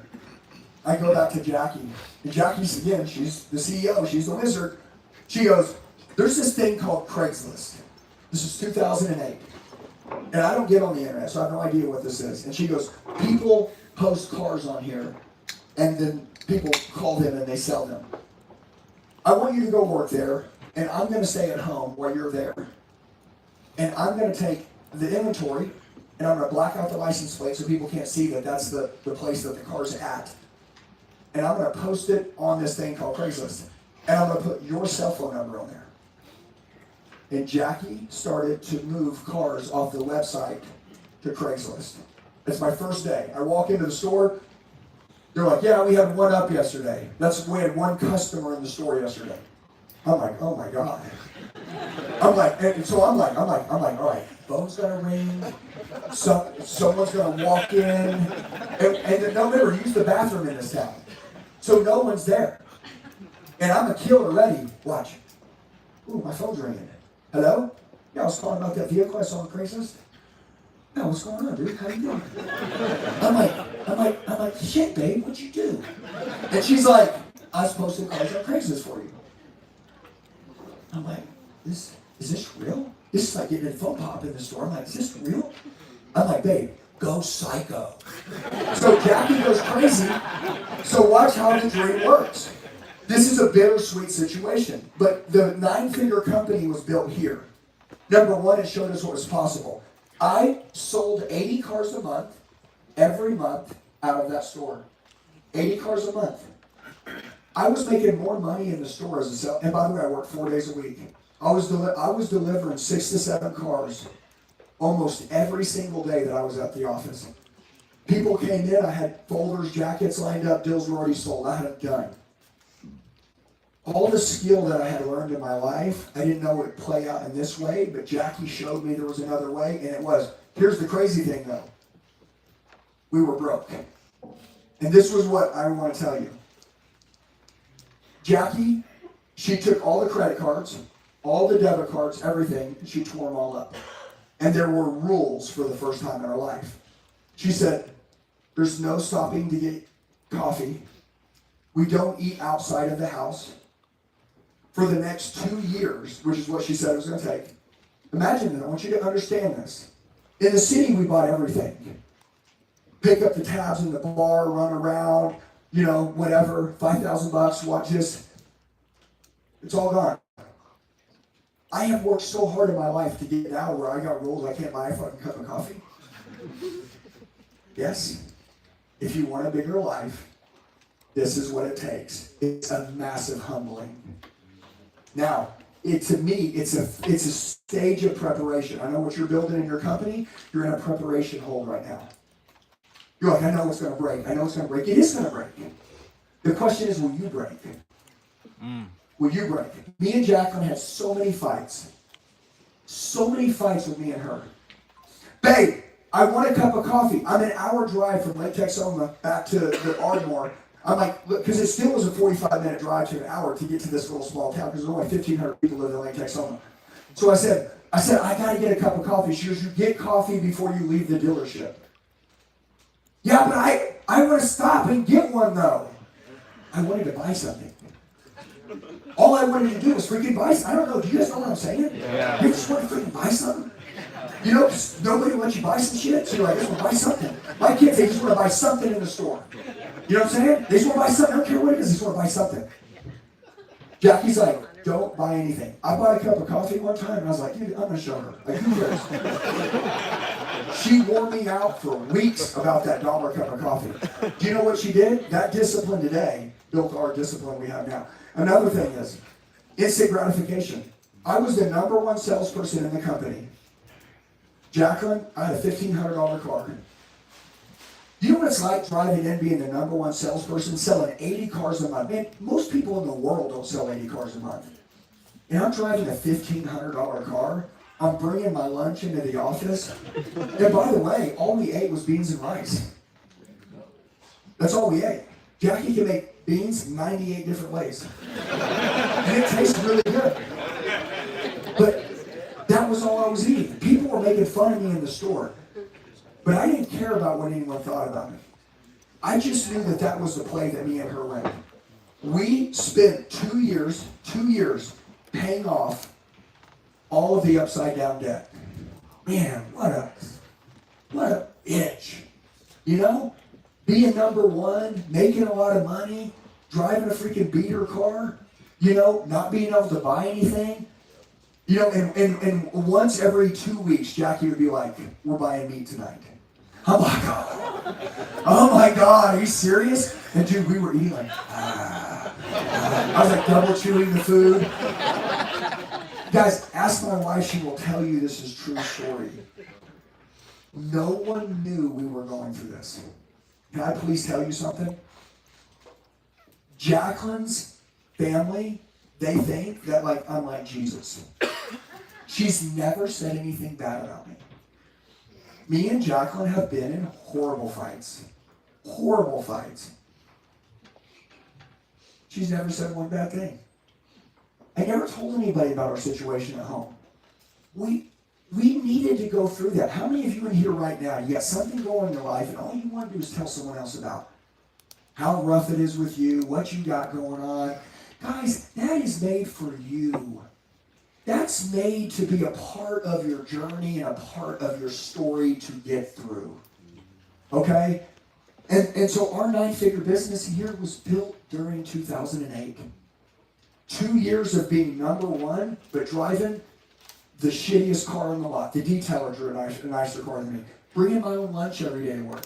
Jackie not allowing me to buy anything. We paid off all our debt. Me and Jacqueline, since that 2-year period, have been debt-free our entire life. We've never owed anyone anything. But because of that. That was the thing that taught us. And so, Eric, you know, I don't have a lot of flashy shit. You know what I'm saying? Like, I see people spend money all the time. Dude, every dollar that we make, all of it, we reinvest back into our company or it goes into investments. It's gone. We don't need it. As a matter of fact, I don't know what she does with it because she's good with it, I'm not. And so I want you to know this, that like, there's this next level of your life that like is on the brink of getting here, but until you change everything about you in your life, and there's this word, I love it. It's called the forge. And this is what God wants to do with you. He wants to forge you by the fire. When God is taking you through the forge, which some of you are going through the forge in here. I know you are. Maybe not in your finances, maybe it's in your marriage. Maybe it's not in your marriage, maybe it's with your children. Maybe it's not with your finances, your children, or your wife, maybe it's with your health. Maybe it's internally in here. You're really being bad to you. You're really, really being bad to you. You are just a sick-ass bastard to yourself here. When you're going through that forge, man, you can't ask God to pull you out of the fire. Too many people say they want a big life. But when it gets hard, we hire 3 people, Eric, and they quit next week. Welcome to the forge. Welcome to the forge. But you'll look up and you'll have 50 of them standing around that never want to leave your side.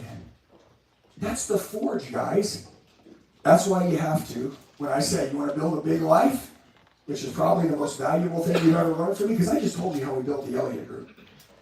We appreciated hell. And now when we're set up for the right things coming for all of you.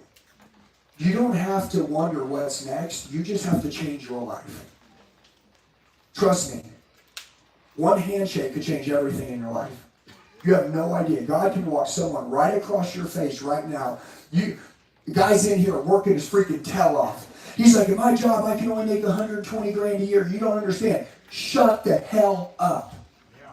Can you self-lead? Yeah, but you know, even if I did, the most I could make is wham! I just want to slap the shit out of him. You're not getting what we're saying, dumbass. Some billionaire in the room is walking in here going, I need someone to run my company. I need someone to develop my team. I need a killer by my side. And they're like, who's that? And that's you. And your current situation doesn't matter. Because remember what I told you, when people see something in you that the world's never seen in you, you're theirs. And so that's your goal. Your goal is to become so great that you can go and see things in people and say, man, I see you, dude. I know what you're made of. You think people go around and sell dreams to people on who they can become and how great their life can be and what they're capable of? No. People want to tell people about their past and their history and how they're screwed, and they talk about problems. This is the Elliott Group. This is how we live. You want to recruit a badass team? When Tommy was a drug addict, he'll tell a story later. He was 140 pounds. Came in here to an event, had his shirt unbuttoned down like this. Like he's like this. This time, remember we had a chain down to here. Remember that? Remember that? I got a picture. We'll put it up on the stage. Tommy literally was like Miami Vice on drugs. And guess what? I told him. He's like, man, he goes, I want to be around this stuff all the time. I'm like, dude, I told you. I said, dude, you could be here with us. I'm like, you could be, but you got to go get clean. I said, you go home, you get clean. You get in great shape. You go find a sales job. You stay number one in that company for 1 year. That's what I told you. 1 year. I didn't say you get clean, you get in shape, you come work here. I said, you get clean, you get in shape. You go find any sales job. You stay number one in that company for 1 year. I'll talk about you working here. Man, most people be like, oh, you could be number one, get shit, man, screw this guy. No, you know what Tommy did? Went home and had an overdose. Wife saved his life. Sometimes, I know, some of you need a little bit more pain. I'll say this, but there's this thing in life called a pain line. And once you hit it, you don't need another one of those. And anyone in the room that isn't hearing me today, I pray that you can put yourself in my shoes so that you never have to hit the pain line. And then you can just learn, which is what wisdom is. But Tommy had hit the pain line. So did I. Okay? Overdose, almost died. The girl that loves him to death is going to watch her man die next to him. No, dude. He moved from Miami, which we'll tell a story later, to here. He went to the #1 store. There's a place called something Toyota. What is it? Camelback Toyota. The #1 Toyota store in Arizona. They're dogs. These guys are dogs. I know the general manager. I know the owners of Berkshire Hathaway store. We train their company. Tommy doesn't call me to go get a job there. He gets together with the twins, I think, or maybe they have a conversation because that was their coach at the time. And they set up a deal. Tommy goes in. There's 100 salespeople. Tommy goes into the company, and they called him Andy Elliott because Tommy Elliott. Yeah, because Tommy's like running around all excited, trying to. He's doing what we taught him to do. Wearing his tight pants is extremely important. And then, well, but guess what happens? Here's the funny thing. Guess what happens though? He becomes #1 in the store and wipes everyone's ass up. Destroys them. Goes from freaking being 145 pounds to 300. He doesn't do drugs anymore. He literally is in the best shape of his life. He's #1 in the store. And we talk about how God works. Crazy, am I right? I'm flying. I only go to Florida like twice a year. I'm flying to Florida, and we're going to do a big event. And sitting next to me, this girl goes, "Hey, I know who you are," because I never met Sierra. It's his girl. And she's like, "Tommy's in Phoenix, working at," because I don't know what's going on with him. I just met him at the event. I said, "Yeah, you want to work for me? Go become #1. Go get jacked. Go get in shape. Get clean. Come see me." I'm gone. I move on. He's doing all this behind the scenes. See the forge? He's doing it all behind the scenes. He's making like $300 grand a year, more money than he's ever made. He's kind of like, he's doing good. I meet her and I say, "Hey, tell Tommy to come see me when I get back." Tommy comes and sees us. I said, "All right, come on." Tommy joins. Tommy's a 7-figure earner now in our company. He's a leader in our company. He's married. He's got a kid on the way. That's how life works. So it's like, when you guys see us talking about God and all this stuff, you guys don't see what we see. You don't see what God sees. Remember this. If I'm a leader, which I'm talking about leadership, if I see something but I can't paint the vision to my team to see the same thing, we can't row in that same direction. If you want everyone to see what you see, become it. Because in a world where everybody's doing this,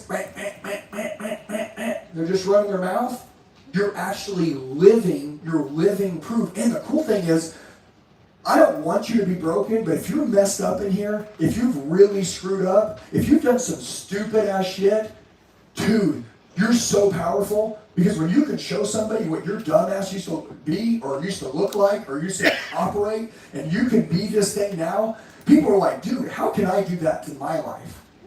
Like, that's the message, the testimony transaction. So it's called the forge. You lead yourself right. I promise you. You won't get your dream, you'll get 1,000 times bigger. Whatever your little weak-ass dream is that you're thinking in this room right now, whatever it is, if you can lead yourself, you will get 1,000 times more than your dream. Whatever it is, dream times 1,000. And all you have to do to build your empire is self-lead yourself. Whatever you're going through in your life, good. Enjoy the journey. It's never a destination. You know this from every successful person. Once they got somewhere, all they wanted was something bigger anyways. Dude, I remember telling Jackie, if we could just get to 100 grand a month, as an online coach, oh, we'd be set for life. Once we got to how we just do $500,000. It's like, what is happening here? I'm not greedy. It's potential. Dude, you're worth $100,000 guy. You were $500,000. Then you're like, if I could just get to $1 million. Then you get to $1 million. You were $1 million, weren't you? But every time we went to another, they were like, if I could just get to $3 million a month. Where is this money coming from? Right here. It's all being manufactured in my own head. Every single thing that I've ever done. When I was 18, I made $125,000 my first year selling cars. I had a manager tell me, what's the most you make selling cars? He said $125,000. I made $125,000 that year. I wasn't good at sales. I stuttered, but I worked my ass off. And I made what he said I could make. That's why I quit asking people what's possible. When you ask someone what's possible, you are collectively putting a ceiling on your success. Like, so unlimited. And when you talk to people like that are unlimited mindset people, if they're living this way, they're going to go through the roof. 19, I had a new manager. It's always a new person that comes in. It's always a new manager, new information, a new mentor, someone. A new relationship, a new girlfriend. Someone says, you can make $225,000. Guy showed me a pay stub from Georgia of a salesman that made $225,000. Boom, I made it at 19. I made $500,000 at 20. Car salesmen don't make $500,000. Just so you're aware, car salesmen rarely, very rare, make $500,000. Dude, by the time I was 22, 23, I was making $700,000-800,000. Somebody come tell me what's possible. Now, was I a good person then? No. All I wanted to do was make money. So whatever my leaders did is what I did. Think about your kids. Whatever they're doing is what you're doing. Think about your team. Whatever you're doing is what they're doing. They're just modeling you. Dude, if you were a badass and on fire right now, trust me, they would be a badass and on fire. Look, if you're a badass and on fire and you're living right, people can't even survive in that environment. There's not even oxygen for them to live in it. You know what I'm saying? And so, way to get rich is step one, you have to lead yourself. Step two, once you lead yourself, these people, they're going to start showing up. That's your army. They're going to start showing up. They'll watch what you do. They'll say, I want to be just like you. I'm going to do what you did. And if you're a good person, you'll be like, dude, I'm going to show you guys how to change your whole life. And this is phase 2. And you spend time with these phase 2 people. And I spent about 2 years with the leaders in our company. And I spent every day training, studying, being the example, helping them, making sure that they were right at home. Guys, it's not about from 8 to 6. This is super important. When you're leading a team, losers lead their team from 8 to 6. Winners leave their team from 8 to 6, and then also from 6 at night to 8 in the morning. You think about what I said? If you work for me, and you don't carry the standards that we carry at work, at home, you're fired. Some people say, well, dude, I would lose all my people. Stay a loser. As a matter of fact, I'd be willing to bet if you changed first, see, because you don't go back into the office and say, this is the new rules. No, you live by the new rules. And then over the next 100 days, people start being like, dude, have you seen how different she is? Have you seen how different they are? Have you seen the way they are? I mean, that's it. Dude, when you watch a human change right in front of your eyes, you're like, dude, I want to get a piece of that. You ain't even got to say that to them. If you have a wife and you've been a certain way and she ain't all into you, guess what? You go change for 100 days, I bet she gets into you. But you can't go home and be like, hey, Dave, I was at this event. We need to have a great marriage. You need to be into me. She's like, I don't want to be into that guy. So you need to become that guy that she wants to be into. You understand? Your team isn't, hey, Andy, I have to tell my team 5 times to do something. The reason why I have to tell your team 5 times to do something is because they don't look up to you. I tell my team to do something once. And it's not because I'm the boss or I'm Big Daddy or I'm somebody. No. We only do things. Winners only need to be told once. Okay? Like, so it's a standard. How many times do they have to tell me? One time. How many times do I have to tell you? One time. I tell my team, I'm not your babysitter. I'm your coach. And I coach hard. I coach how I like to be coached. And so some of you are like, well, my people don't like to be coached like that. I get that. I'm aware of everybody's a little bit different here. But I don't waver on the standard. You get a different me when somebody wavers. And by the way, that's how I treat me too. When I waver on my standard, I kill. So if you want to smash it here, 8 to 6 during business, what are they doing from 6 to 8? Well, if you want to know what they're doing from 6 to 8, watch this. What are you doing from 6 to 8? What are you doing? What are you talking about in the office? What are you sharing with them? Are you mentoring them how to change their life? If not, you'll have no influence on their 6 to 8. Does that make sense? Here's the new hack. You got to become their mentor. You don't tell people I'm your mentor. They choose you as it. Okay? And that's the reason why, like with men, I'm always telling them, like, you got to get in great shape. Like, do you think guys look up to superheroes, action figures, or freaking Fat Albert? I know who we look up to. And you can be a fat guy in here, but I know who you want to be. I know who you want to roll with. I know how you want to look. I'm not dumb. And that's what you have to be. You have to be what you want them to become. Does that make sense? Okay? Lastly, step 3. Oh, right here. Step 3. And then we'll run tactically on all the way through this. And I got something really cool I want to show you guys. So you build leaders that build more leaders. So these people, this army right here, these people, then these people are going to train these next people. Right here. See, there's a goal. It's to clone yourself. Your goal is to clone yourself. If anybody was to ask me, Andy, in one simple question, who is the most valuable person in the room? Who is the most valuable person in the Elliott group? The one who can replicate himself. That's it. Can you build me another one of you? Yes or no? Now, you want to get rich? Can you build me another one of you? You're a top performer? You can't make someone else great? Or you can only make 2 people great, but you can't make me 20 great? The guy that can make me 20? How much is it? How much is that? You don't even have to ask. I'm just going to give it. You are the most valuable person in the company.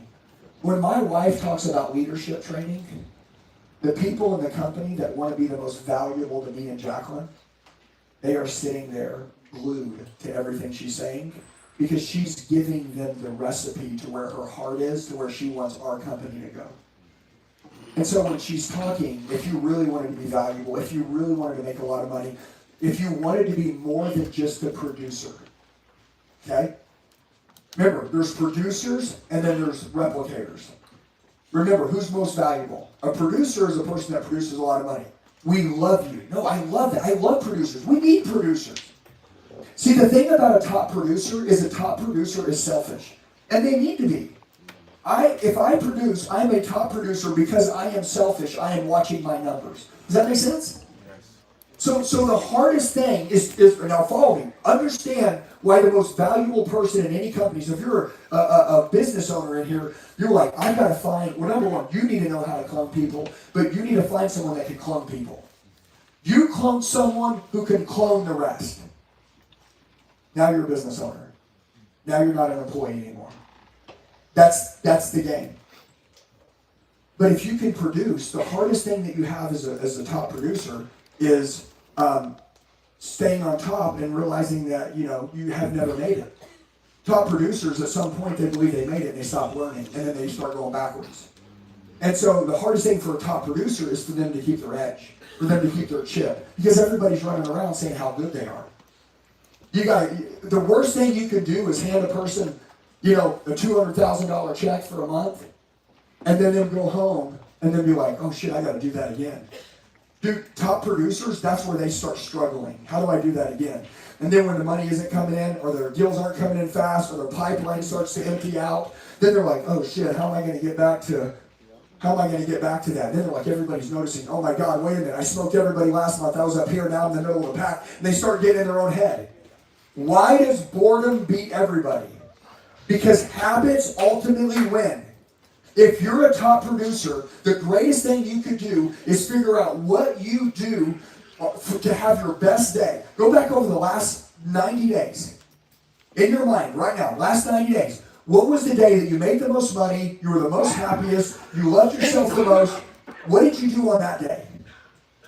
You do that every day now. That is the dream day. That's the way that we do things every day. That's it. When you're not getting to where you want to go, what do? Keep doing it. You don't stop doing it.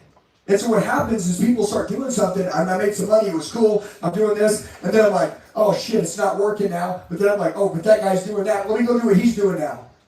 Dude, you dumbass. You just have to keep doing what you're doing. You have to keep doing what you're doing. See, most people, the reason why they get beat is they'll only do it when it's exciting. Disconnect from your emotions. Dude, disconnect from the money. Disconnect from your emotions. Disconnect from your feelings. Someone's coming in, they're hot, they're mad, disconnect from your feelings. Listen to what they're saying. Don't get caught up in that. It's a superpower to be able to do this. You guys, no one can screw with you. You can never burn your life to the ground. Anyways, what I have shared with you guys so far would allow you to annihilate anyone in any industry. I have just given you the secret to destroy everybody. Amen. Yeah. I mean it. Hey, and one more thing. These people, yeah, we can clap, whatever you guys want to do, because that's weird. I'm like, are we going to do it or what? You ever, shake somebody's hand, I'm like, bro, what? Come in again. Because I feel, this is gay. We gotta do this right. It doesn't feel right. Your job is to become the example. And I'm moving past this. You already know. You know what I mean. When you become the example, you change your life. Every one of these people will look up to you as an example, and you will change all their lives. When you change all their lives, these people now are indebted to you for you changing their life. And the best thing that they could ever do for you is to change their lives, which feels good, just like the way you changed their life. And so if you really want to build an empire, when are you going to fix your life? Now. And never change back. Ever. 2, then you start developing other people. Okay? Then you start developing other people. You got to get out of here and fix your life as fast as possible. You got to plug into this shit. And you have to brainwash yourself that this is the way life is. Listen to me. Whatever you plug into is what you'll become. Okay? All I listen to, Andy, this one, what do we listen to all morning? Billy Graham. Billy Graham. He's dead. Dude, I love that guy. I love that guy, dude. I'll go from listening to freaking Psycho, Rob Bailey, cut your throat music, to I'm listening to Hillsong United. And I'm like, and then it's like my mind, I'm like 50 different people at one time. I'm moving around. I'm running with rage. You don't have to be like anyone else. I know me. My wife, I don't know if you guys know Brad Lee, but we're there with Brad one day. It's me, Brad, his wife. And Brad goes, dude, why don't you turn it off? We're at a dinner. Just turn it off. I'm driving in your car, right? You got this shit playing, right? It's like motivational shit stuff. And he's like, man, just relax, dude. No. He doesn't understand me. Remember, guys, I only know one way. And some of you need to realize that a lot of you in here only know one way. And the problem is that when someone says turn it off, you're like, okay, well, I don't want to upset my wife, So, I gotta tone it down. No, you don't. No, you don't. If your goal is to show your wife how badass you are, you better keep your edge. You better not turn it down. Say, babe, I love you, but I need this. My mind's crazy, babe. It's crazy. It's all over the place. I fought for this mind for 40 years. Okay? And now I got it. You want me to kind of just take a break? I can't do it. I can't. Babe, you're you and I'm me. And you're in your head and your mind and have your heart. And so you know what you need. And I can't tell you what you need. I can support you with what you want, but I'm not inside of you. I'm over here. And you're not inside of me. My brain is crazy, honey. I need to stay plugged into good shit every second. I have to. I don't want to meditate. I'm not a meditator.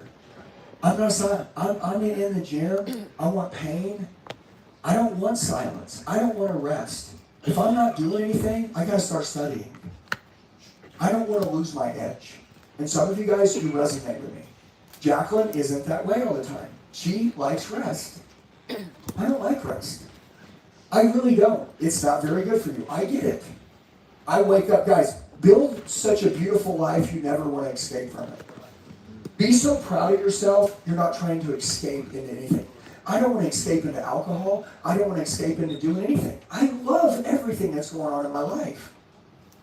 I love fixing shit. If you guys want to get rich, how do you get rich? Solve big problems. How many problems do you have currently going on in your life right now that you could probably help someone else solve in their life, but you just can't solve them in your life? You have to solve yourself. And when you do, then you can solve everyone else's. And now you're rich.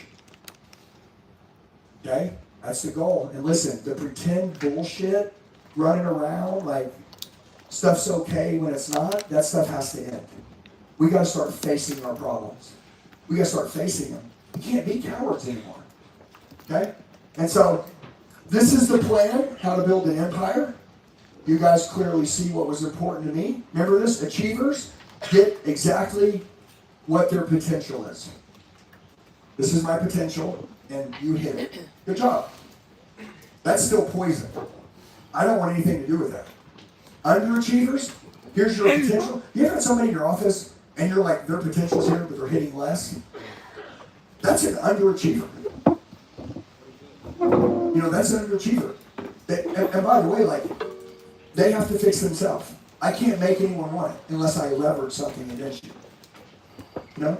Yes. What if they don't want to fix themselves and they give themselves? What would you do in your company? Replace them as fast as possible. Let them go join other underachievers who won't pressure them. Guys, listen to me. I'm one of these people that if you tell me you want something, be careful. No, because that's what a good coach does. If you tell a good coach you want something, then they're like, okay, all right. But then when you don't do it, be ready for the wrath. So I would rather you not tell me than tell me you want something. But I believe everybody in here, from all the way from the back, all the way to the front. And it doesn't matter where you sit in here. It just matters, what are you going to do with this? And what are you going to do when you get out of here today? And I know how your mind is locked in here, but how's your mind locked in out there? If anyone knows me in this room, put me in any situation, put me anywhere, I am this way. I want you guys to decide who the hell you are. I tell my children, figure out who you want to be and stand on it. And stand on it. That's the problem. The American dream is alive.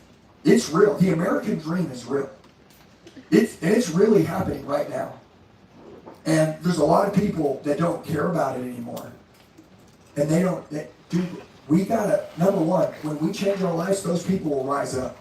Most of my haters, right, end up loving me in the end. When you do things that no one thought you could do, people will hate you at first. But once you pull it off, one day they're gonna look in the mirror and say, I don't like me. I don't want to be like that guy. I got you. And when that happens, I don't like, told you, sucker. I'm like, come on. No, I'm like, come on, let's go, right? Hey, I don't know how old you are in here, but it took me 40 years to get my shit together. Okay? That's why, I don't like, when people say, their age, I'm like, that's some bullshit. Okay? All right, here we go. So the forge is your goal. I'm going to move quick through some things that I live by. And then we're going to go hard into sales. Which, by the way, everything that we're doing is, and if you guys want to know, is me teaching you guys how to sell yourself on who you're supposed to be. The biggest sell you'll ever make in your life is yourself. Remember, the only person that can beat you is you. No one's going to beat you. No one is. Guys, the enemy's weak. They're a paper tiger. They're nothing. The toughest person you'll ever face is you. You break that sucker. David Goggins, we did an event together. Maybe it was the David Goggins event earlier this year. What did he say on stage? He says, keep your finger on the pressure trigger. He goes, you know how a gun's got a trigger? He said, I keep that bitch pulled at all times. I'm always pulling on it. I'm always pulling. People are like, man, isn't that crazy? Yeah. He goes, because I'm always ready. He goes, every day it's a war in my mind. The old me and then the guy I'm supposed to be. It's a war all day. Every day. I know the game. My finger's on the pressure trigger. I was like, that makes sense. That helps me understand what's happening in my life right now. Okay? So, leadership isn't a position. This is a big one for companies. It's a skill of influence. How do I know if you're a leader? You have influence over others. Does that make sense? If you tell me you're a leader, I'll immediately say, who do you have influence over? And you'll go, 3 guys in my office. Okay. I'll walk into those 3 guys in your office, which is what I do. And I say, hey, are you the 3 guys that work for him? Yeah? Okay, cool. Listen, so we want to know who your mentor is. And we want to research him tonight. That way we know who you look up to. Is that okay? I'm going to give you guys each a piece of paper. Write down on this piece of paper who your mentor is and who you look up to. Fold it in half when you're done, and you guys can go back to work. We open the 3 pieces of paper, and his name ain't on it. You don't have influence over these people. You're not their mentor. In order to become a leader, you have to become someone's mentor. So if I say, I'm in charge and I'm the leader are 2 different things. I don't want to be in charge if I don't have influence. That's why you got to be great.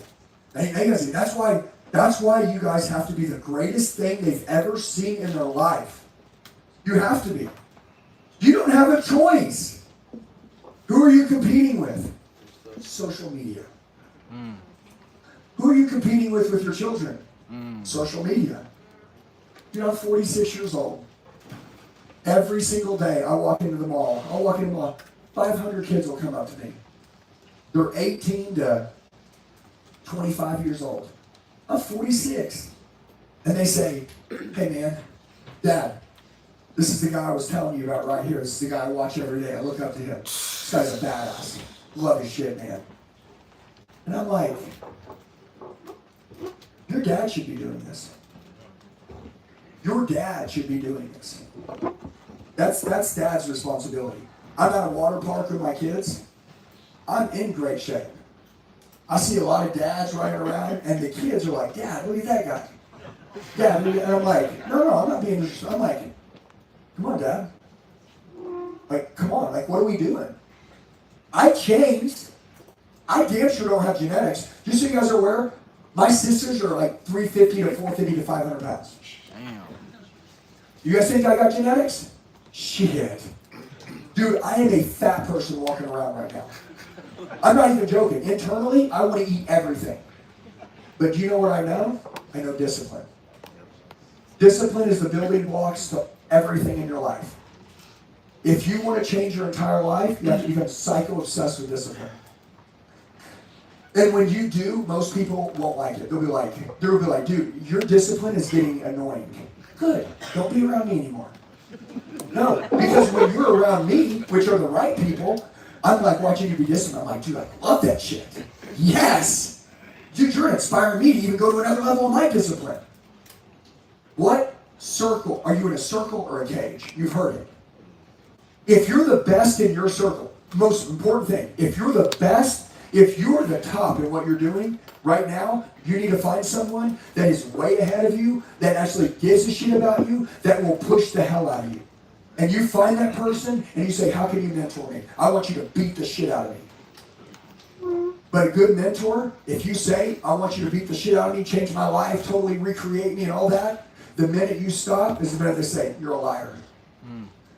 Because great mentors, we do this till we die.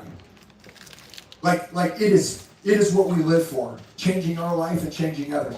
Leadership isn't a position, it's a skill of influence. Anything that can be taught is a skill. Super important, I want to make sure nobody misses this. Everything that I'm doing with you guys right now, you should be learning how to do it also to your team. You are learning for you. There's a thing that says learn it, live it, teach it. Okay? So we're in here right now. We're going to learn. By the way, everything that I've said, maybe the way that I've said it or delivered it makes you want to go do it now, but you already knew it before you got here. You're resurfacing it to the top of your brain, and you're like, wait a minute, that's really important to me. Why did I not focus on that? Because you're not around the right people. The right people will remind you of what's most important. Learn it. Once you learn it, then you have to live it. You are not allowed to teach anything unless you're a fraud, unless you're living it yourself. Okay? There was this guy, and I remember this. I had a Zoom call set with this guy like a week in advance. He was struggling in his marriage. But we could only get together a week later. At the time that I set the Zoom call, me and Jackie were on fire. Well, this day, me and her were just having some blow-ups. We were in each other's throat, and we got this Zoom call coming up. I canceled it. I'm like, I'm not getting on here and tell some guy he's got to go take care of his baby girl. She's everything. Give him the story I just gave you guys. And then me and Jacqueline aren't doing good. Not going to happen. I'm not doing it. I canceled the Zoom call, got right with Jackie, told her I was sorry. She said she was sorry. It was funny. We both wanted the same thing, which is what always happens. We made up. I talked to the guy the next day. It was an amazing call. Saved his marriage. I'm not going to be fake. I'm not going to do that. I want you guys to be like, I just won't do it if I have to, if I can't do it all the way. I want you to do that. That's why in this room today, you guys decide, what do I want to do all the way? And so anything that can be taught is a skill. What I'm teaching you, learn it, live it, teach it. Everything that I'm doing with you right now is a skill. Guys, are you in sales? Yes. Right now, am I delivering information? Yes. What's the difference between all salespeople, the way they deliver information? If you want to know the difference between all people, yes, it's hunger. Yes. A hungry person will smash a person. A starving person will smash a hungry person. I'm starving. And I also am a very good deliverer. I love storytelling. I love people that can present. I love it. The way you present it is the way they perceive it. The way their mind thinks about it and articulates is by the way that you said it to them. This is sales. Everything I just taught you was sales, but this is the way that really changes your life and the backbone. So if anybody can do something, understand, if you see someone do something, be like, that's a skill. Dad holding his kids' hands, they're laughing and playing, having fun. Dude, that dad has a skill to make his kids laugh. What is he doing? Learn it. Duplicate it in your life. Okay? The quality of your life, every one of you in here right now, the life that you're currently living is because of how good of a leader you are. If you want to take your life to another level, the leadership ability has to increase. So I would say the quality of your life will always come down to the level of your leadership. Guys, this is a levels game. Everybody understand this. The biggest mistake you'll ever say is, I'm really good at that. Okay, so watch. Guys like, oh, me and my wife are freaking, we're amazing. Okay, cool. So like 1 to 10, if you had to rate you and your wife, what would you say? Oh, we're a 10 for sure. Okay, so what you're saying is pretty much your marriage is maxed out. Like it's as good as it'll ever be. Well, no, my marriage could get better. Okay, cool. So let's go back 1 to 10. Like what are you? I'm a 3. Okay, good. Your 3 may be better than someone else's 10, but you got room to grow. Don't ever think in any area of life, when the world tells you you're here, you need to still believe you're here. This is called white belt mentality. A black belt I get it. But you're going to get your ass clocked by somebody. Guys, this is the rule for life for me and for you. I am a deadly person in certain things in my life. But there is someone in the world that is so good at what they do, at what you do, that they will embarrass your ass. They are that good. They exist, they are out there, and their businesses and their teams are so good they could put you out of business. You better get to training. You better keep a chip on your shoulder. I don't care how great you're doing compared to the world. What is your potential? All you'll ever compete with is your own potential. And that's why I said what you're earning now is what you believe you're worth. Guys, I 50x my income. How did I do that? A lot of people are like, dude, if you could double your income, that'd be amazing. We destroyed all that. Here, you can't have in your hand what you don't have in your mind. You can't have it. Dude, I envision me and Jacqueline staying in love until the day they put us in the ground. I don't think about anything else. Even when we're fighting, I think about how in love we are. I'm not going to do that, dude. My mind is whatever I want it to be. I can be a really bad person or I can be a really good person. Just like you guys. Okay? So, quality of your life always comes down to the level of your leadership. You want to make more money? I said the greatest, scarcest resource, which means it doesn't exist, there's not much of it, is leadership. Okay? And so if you want to be more valuable, if you want to make more money, you got to become a deadly leader. This right here is what you should teach everyone in your company. The greatest, scarcest resource on planet Earth is leadership. And it is by self-leading yourself. And by the way, if you want to promote someone in your company, and they say, well, what's the pathway to get promoted in this company? Lead yourself really well. And then when you lead yourself really well, others will want to be led by you. Did I say you get to be in charge? No. I said others will want. Not you're in charge and now you're the boss. They will want to be led by you. They want to be led by you. That's it. And now you're the leader. And then those people, you change their life and they change other people's lives, and now you're cloning. Does everybody get it? You want to get rich? Clone yourself. Oh, one more thing. Right now, would you want to clone you? That's why the self-leadership thing is so important.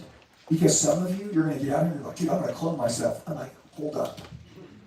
Maybe we should really go back here to this mirror and look in this mirror for a minute and figure out what shit you need to fix in your life.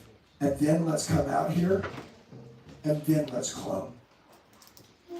That's because if you step out and try to clone and you're not, all they got to do is see that you're not who you say you are, and you lost them. Okay? And so over my dead body, oh yeah, right here. By the way, this is cells to the highest to influence the thoughts, the feelings, and the emotions of another human being.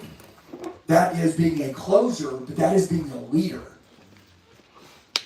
To influence the thoughts, the feelings, and the emotions of another person. If anyone runs into me, I'm changing their life. Customer, grocery store, anyone. People will leave better when they meet me than before they met me. This is who you are, your identity. The biggest challenges for businesses. Salespeople. If you're not a business owner, you're a salesperson. What's the biggest challenge? The salesperson thinks what they're currently doing is maxed out. Do you know why people get replaced? Do you know why? It's not because someone doesn't do their job. It's because the person who's in charge, they believe that what they're doing is the best that it can be done. And then what happens is, I'm the business owner, I'm like, bullshit. I'm like, no, it can be done better. And then this guy over here goes, well, because let's play two people. This guy over here goes, I go, hey man, why can't we get the revenue up? We're stuck at X million. And they're like, well, the leads, the marketing, the marketplace, the economy, the salespeople. Oh, that guy's got a shitload of excuses. You come over to this guy, and this guy goes, dude, the reason why you're stuck is because you're not training your team. We're not listening to the phone calls on the leads that are coming in. We're burning cash. Have you seen the ads that you're running? Well, I haven't even seen the ads. Dude, you want more leads? The ad company that you're paying, they don't even know our brand. posting shit, we're paying him, and we're wondering why we're getting our ass kicked. Come on, if I was that guy, I would fix this, and I think we can get the money here to here. Uh-oh. This guy's gone. Now, was this a bad guy? No. His mindset was maxed out. Everybody get it? Okay. Once that happens, your belief controls you and you miss the innovation. All right, right here. 3 things you must know. Everybody write this down. These are things I want you to think about. Okay? About your own life. People always ask me, Andy, how do I know if I'm in the right industry or not? People always ask this. And so, question number 1, do you believe that there's treasure in your business? I know, but this is between you. Like, and that guy's like, yes, sir. I know he believes. A lot of people, they're not sold that their industry is their way out. You need to be sold that the industry you're in is your way out. So number 1, do I believe there's treasure in my business? Yes. Yes, I do. Okay, let's go to number 2. Do you believe that you'll find it? Listen, you come into my company, you're a new guy. I've got guys making 15 grand a month. I got guys making 500 grand a month. What's the difference? These people believe that there was treasure in this business, and they believe that they're going to find it. The 15 grand guy, he doesn't think he'll find it. He's not sure. He knows it's kind of there, but he doesn't. This other dude, he's like, dude, there is treasure in this business, and my ass is going to find it. You know what I'm saying? Like, you have to believe that you're going to find it. Who cares if anyone thinks they'll find it? Do you think you'll find it? This is the sell. And then, is it worth it? This is a big one to me. The reason why I switched industries is because I tried one for 23 years, and I know a lot of people that have had really good success with it, but I just never had a good leader, so I didn't figure out, and to me, no matter how much I made, I was making $2.5 million a year, it just wasn't worth it anymore. So I left. And I didn't quit. I started something else. I want everybody to understand the difference between quitting and starting something else.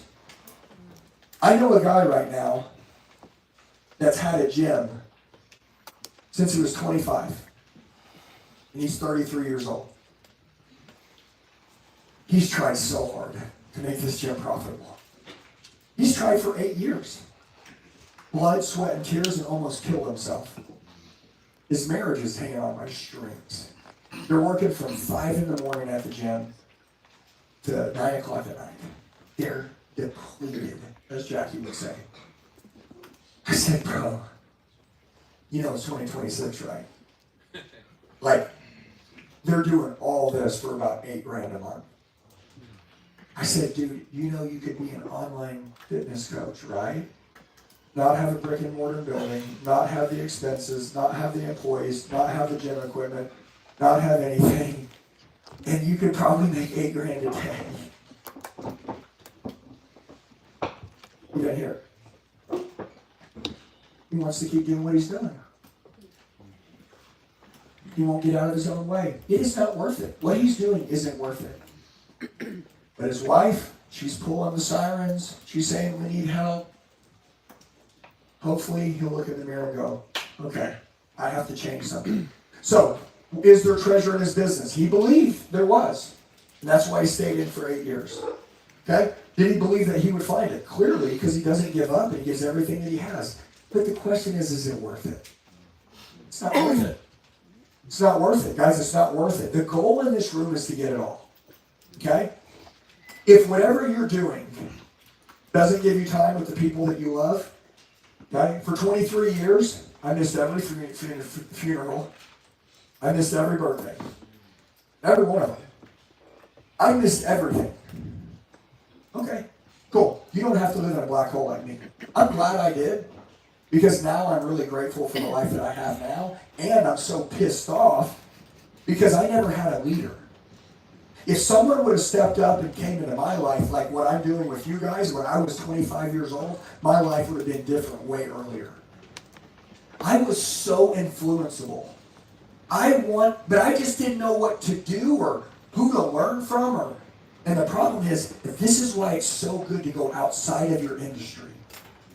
Because everyone in your industry will tell you how your industry is, and your job isn't to compete. Your job is to create. If you want to annihilate everyone in the industry, create something that no one else in the industry has. You don't compete. People who compete fight for pennies. People who create get rich. The Elliott Group will create nothing but millionaires. Everyone that works in my company, which by the way, my company, my team is more important than my clients. I want to make sure you guys understand this. It doesn't mean that you're not extremely valuable to me. It means that if we had to take profit, listen to me, we had to take profit, if we had to take customers, or if we had to take the employees. You go ask any business owner, if you had to label 1, 2, or 3, which one of these you would put first, you'll see what kind of leader. Nobody puts their employees first. Most people would say, I'll put my customers first. And it shows that you put your customers first before your employees every day you're in your business. Seriously. I worked in an industry for 23 years that, trust me, the customer is always more important than who worked there. Profit, even more important than the customer. Employees were dead last. No big deal. That's just the way it was. That's not the way I'm doing it, though. I have figured out this methodology that will get you rich. You take care of your people. Listen to me. You know your people that have families that trust you, their families trust you? You take care of them over customers and over profit. And you mentor them, and you build them, and you show them the way. And you love them just like you love your children. Then, they will treat your customers unreal. Your customers will get an experience, what I call overachieving and over-delivering, in a way that you've never seen. Go meet my team. The only reason why they will be so unbelievably generous to every one of our customers is because we're generous to them. And then the profits will always be there. Me and Jacqueline don't have to forecast what are we going to make. It's not a strategy. It's how well can we grow our team? How well can we train our team?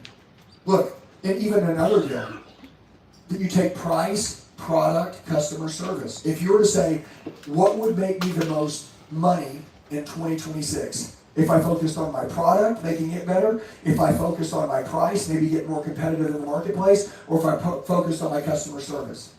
It's very simple. You can be the highest in price, the highest, okay? And you can have the best customer service and still kill everybody. You don't have to be the lowest in price. You just have to treat people the best. You have to over-deliver. All it takes, you know what a ripoff is? I used to tell people this all the time when I sold cars. I charge somebody 20 grand more than a car's worth, but I blow their mind. They're happy as hell, bring me birthday cakes. They love my ass. I'm going to their family reunions. I sell somebody a car at invoice, minus rebates, and lose money. We don't make any money. But they don't feel like that they were treated right. They fucking hate me. They hate me. It's all here. It's a customer service. Value is created by the way people are treated. So if you want your customers to be treated right, you have to treat your people and your team right. You have to create an environment to build winners. And the environment can't be built without the leader.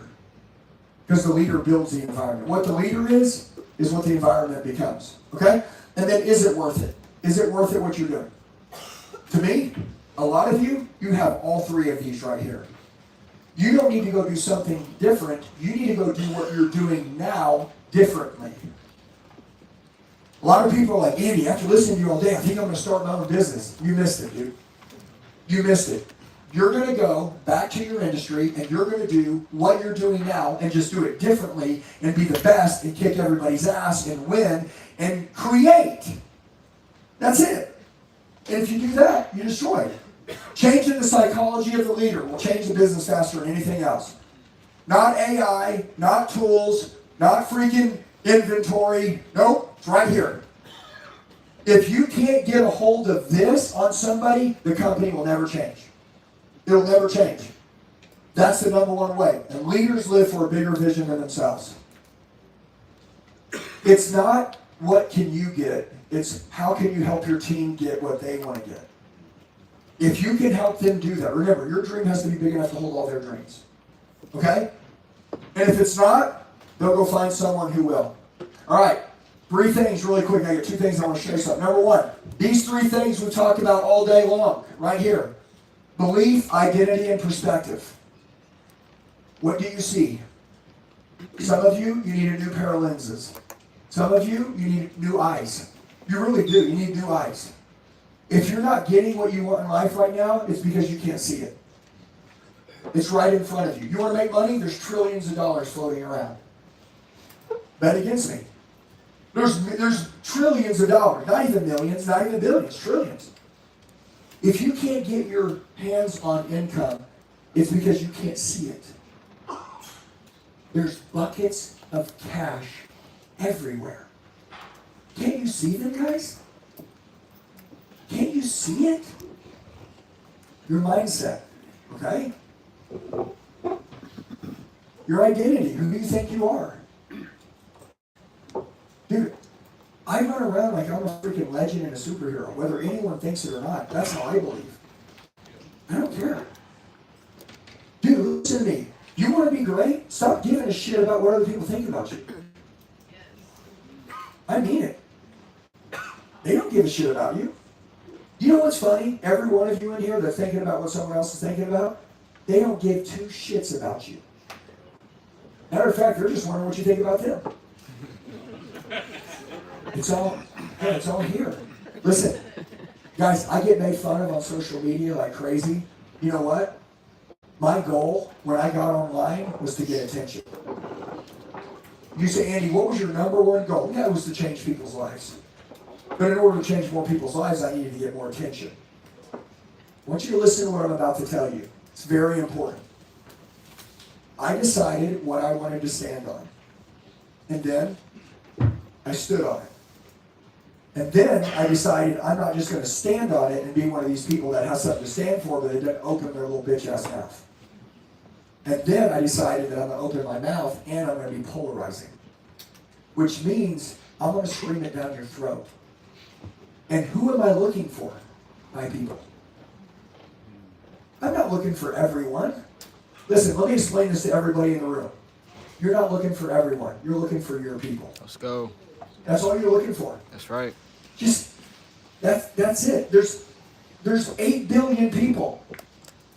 You can't deliver a message that 8 billion people will agree with. So deliver what you stand for.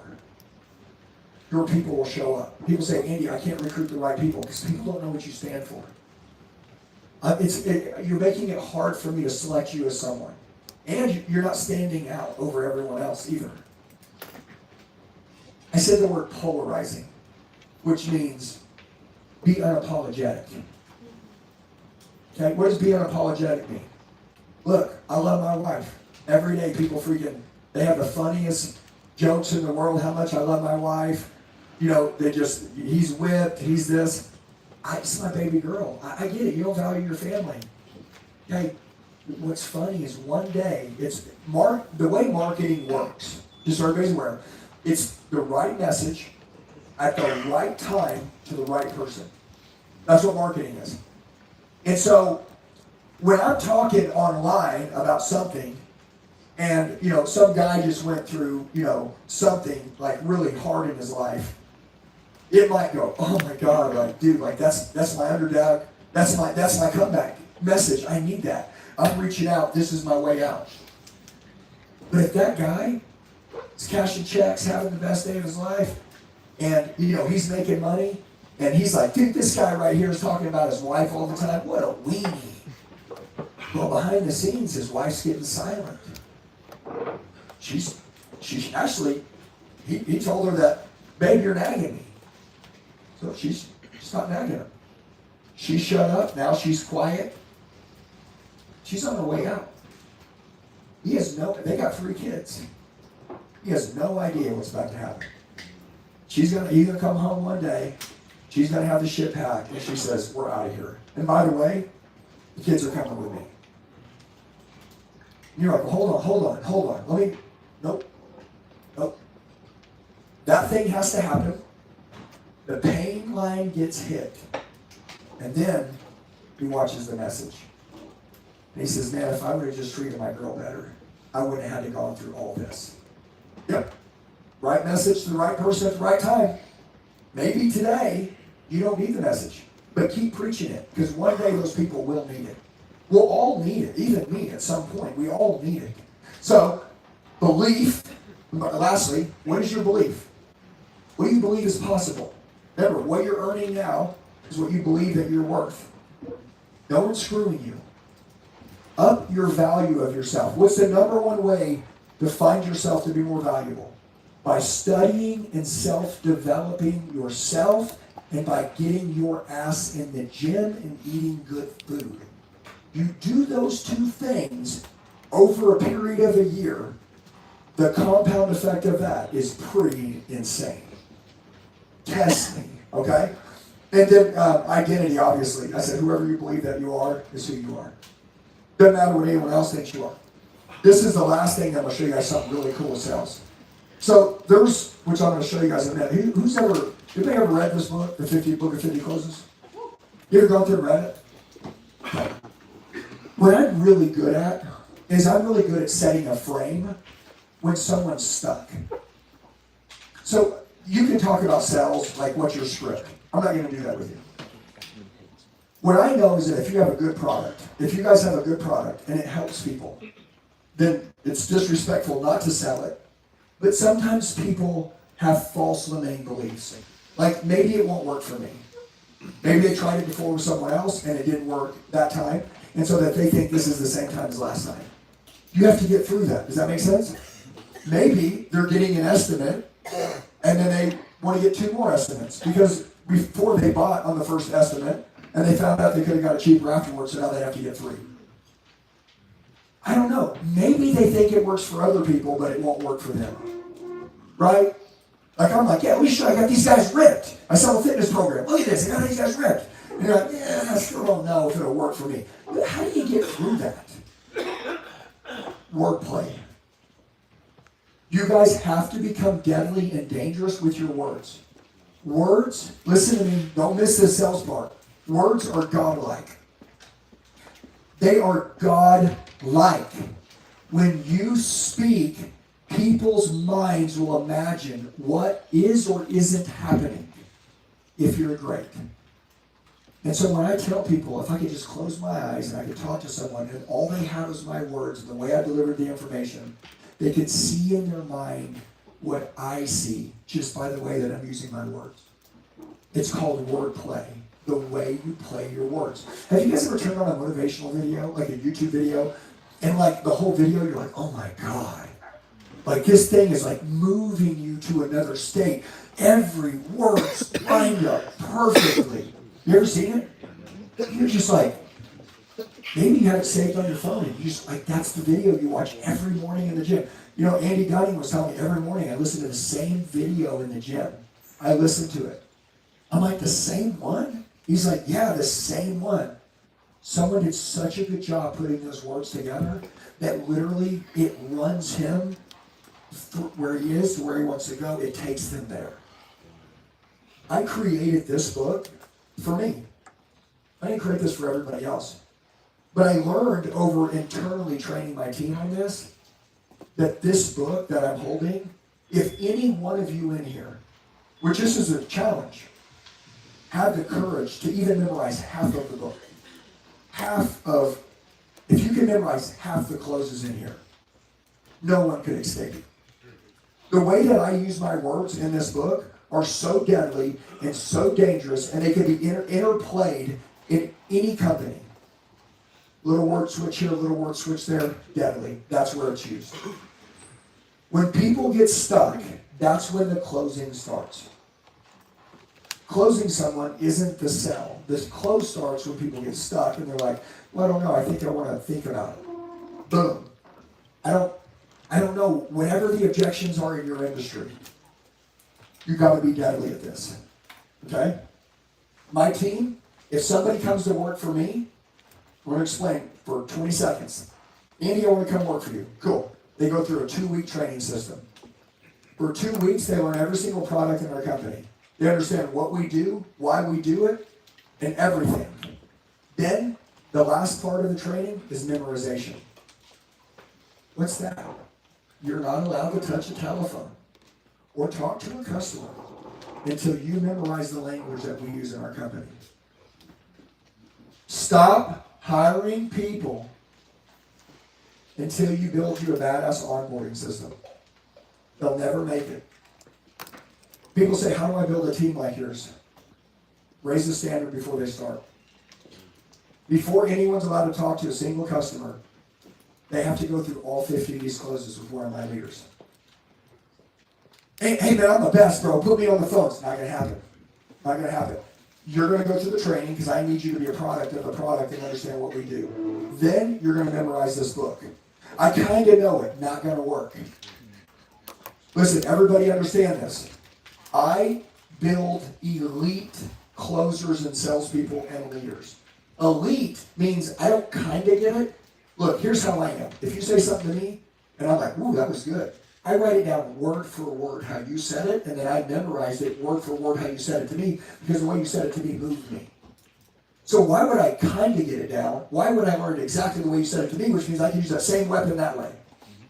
When something works, it works. We gotta get away from like, they kind of get it. They kind of know the script. They kind of know how to overcome the objection. No, they're deadly snipers or they don't get to talk to anyone. This is for you. You don't kind of get away with it when you're around the elite. Listen to me. I don't know what kind of opportunity you guys have to offer people in your industry, but if you show up at my company and you're great and you're the best and you understand this shit, dude, this is your dream life here. I'm not letting anyone come in here and not learn everything that our standards are.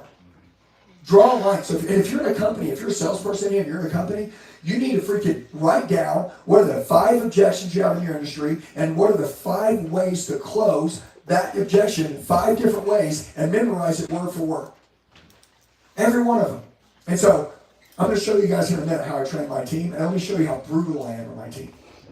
Remember, we don't practice until we get it right. We practice until we can't get it wrong. You can't get it wrong. Dude, my team, they literally, I put so much pressure on them before they start. They're like, I've been studying, 24 hours a day for a week. Good. But you're wanting to get on the telephone, right? You're wanting to sell, you're wanting to close deals, and you're wanting to make money. You have to go through the forge of learning this shit so when I get you on the phone, you can be successful. But so many people are like, but we need them on the phones. We're overran. Shut up, dude. You're going to get him on the phones. He doesn't know what he's doing. He's not that good, and he's not going to make it because you're a shitty-ass leader. Make them learn it. So at the beginning, I say you will go through a memorization training. No one is too good for the memorization. Not me, not you, not no one. I know it. You'll know it. We all know it. This is how we speak. You guys got to create an onboarding manual, and there has to be a memorization portion. You got to build it out. Okay? I'm going to show you guys something really cool. You guys see these 8 things? Before I go into this, I'm going to grab a couple guys on my team, and I'm going to beat their asses right here on stage. Okay? I'm going to show you guys how to do this. Okay? Onboarding system with a memorization section. Onboarding manual. You want to get rich? Yeah. These 8 things you got to master. I'll come back to these 8 things because I'll be totally transparent. In the next 20 minutes, I'm going to show you guys what this book can do, and I'm going to show you guys where I can help you. Because you may say, like, who in here would spend $1,000 to learn all this shit right here? Who in here would spend $1,000? I'm going to show you something. So watch. I created an 8-week training system. Okay, that I'm going to show you guys here in a minute. It's literally $997. It comes with the book. It runs for 8 weeks. Influence, persuade, paint pictures, tell stories, sell ideas, sell situations, master a stranger, become a master communicator. And we teach this entire book. Here's our biggest goal. if you're a leader in here and you own a business, the reason why you have to be the best at sales is because your team won't look up to you if you're not great. I'm gonna be totally honest with you. I want you to be a business owner. I don't want you to go and sell anything, but I want your team to at least respect you that you are great at sales. Because if they don't look up to you, then they won't listen to you. I don't make sales calls, guys. I ain't made a sales call in years. I mean, in years. That's not my job. My job's to build a company. But bet your ass I can take a sales call. And they know I can take a sales call. I need them to know that about you. I need them to know that you're just not some washed up owner, leader, manager, whatever. I want you to be deadly. And the way you speak to them lets them know. I mean, killers know killers. I listen to somebody, I'm like, you're not a killer, dude. There's no way. I'm like, I want your team to listen to you. I want them to be like, dude, I'm going to hear everything you say for the rest of your life. Let's grab a couple guys. Let's, Vince, right here. Let's come up. You got Vince. You got Greg over here in the corner. And let's grab Austin. Let's go. All right, so listen, number one, Vince, how old are you, 23? 23 years old. This is Vince. Vince moved down here. He moved down here. Well, Vince came to an event, spent $1,000, literally spent, he took this credit card, this credit card, this credit card, this credit card, this credit card, and put them all together to buy $1,000 offer, basically. And I think some other guy ended up buying it for him, and then he gave all that money to him to figure out how to get it all together. I watched him. He came up here crying. You remember? Yeah, he came up here crying. And he goes, I'm going to move to Arizona. And I know you're not going to hire me right now because I'm not the best. But I'm going to work for a company around here, and I'm going to become the best just like Tommy did. Let's go. And I'm going to figure out how to do it. And he went here, and he came to work for an alarm company. And the alarm company didn't have any money.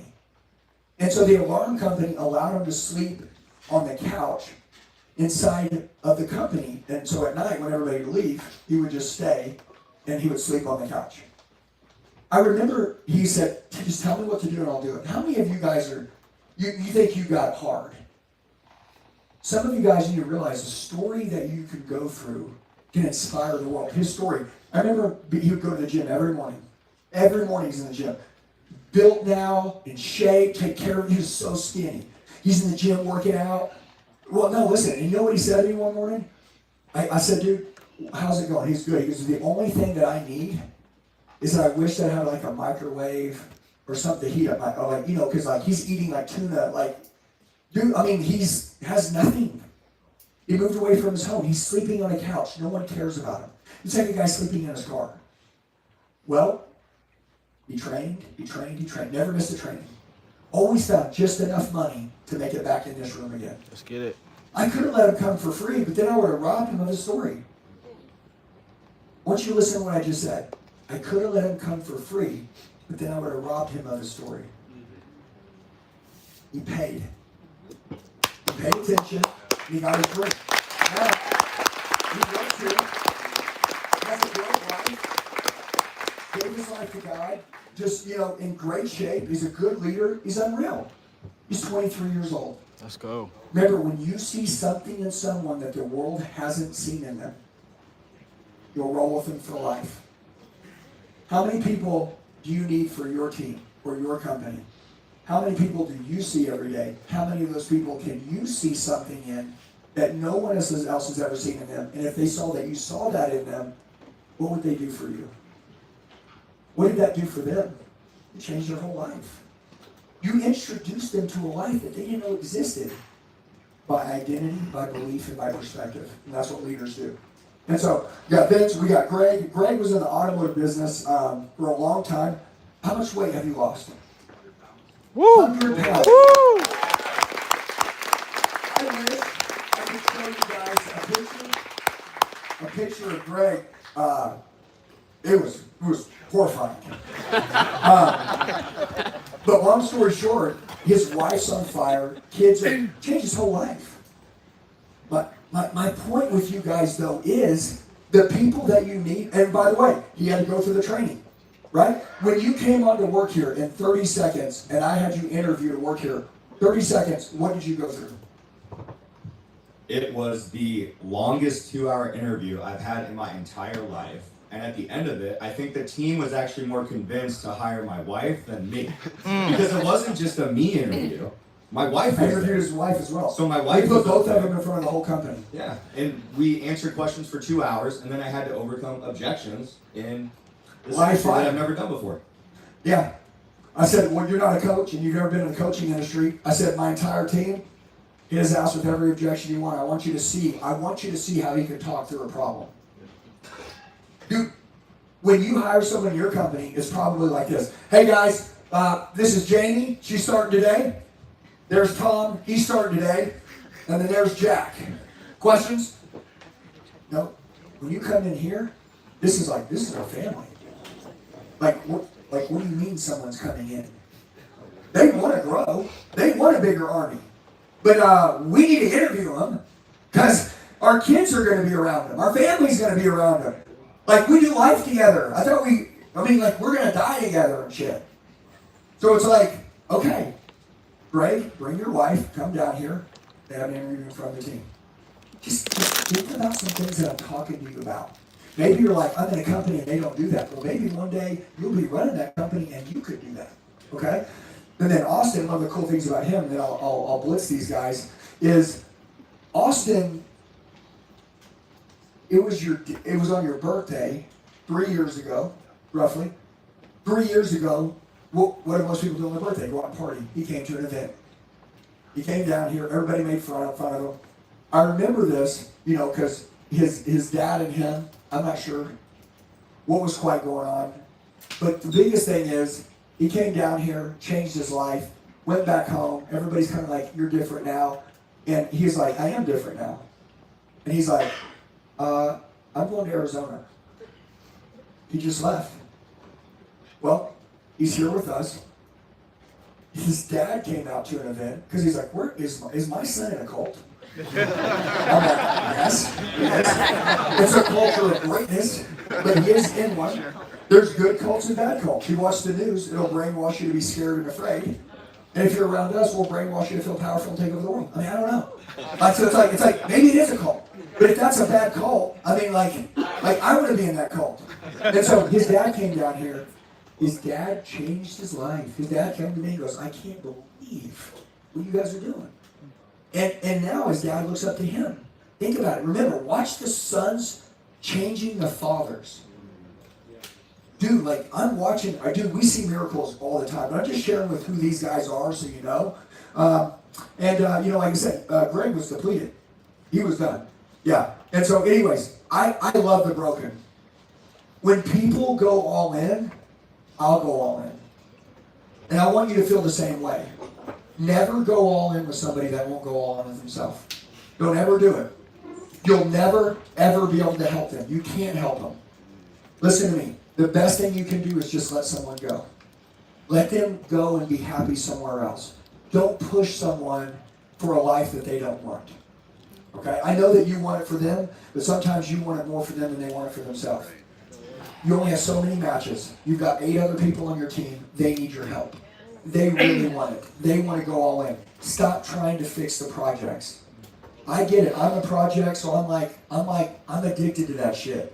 But the problem is that sometimes I love it to a fault. It's like, I could have put that same energy with these guys over here and they could have done so much better. All right, if I run these guys, here, I need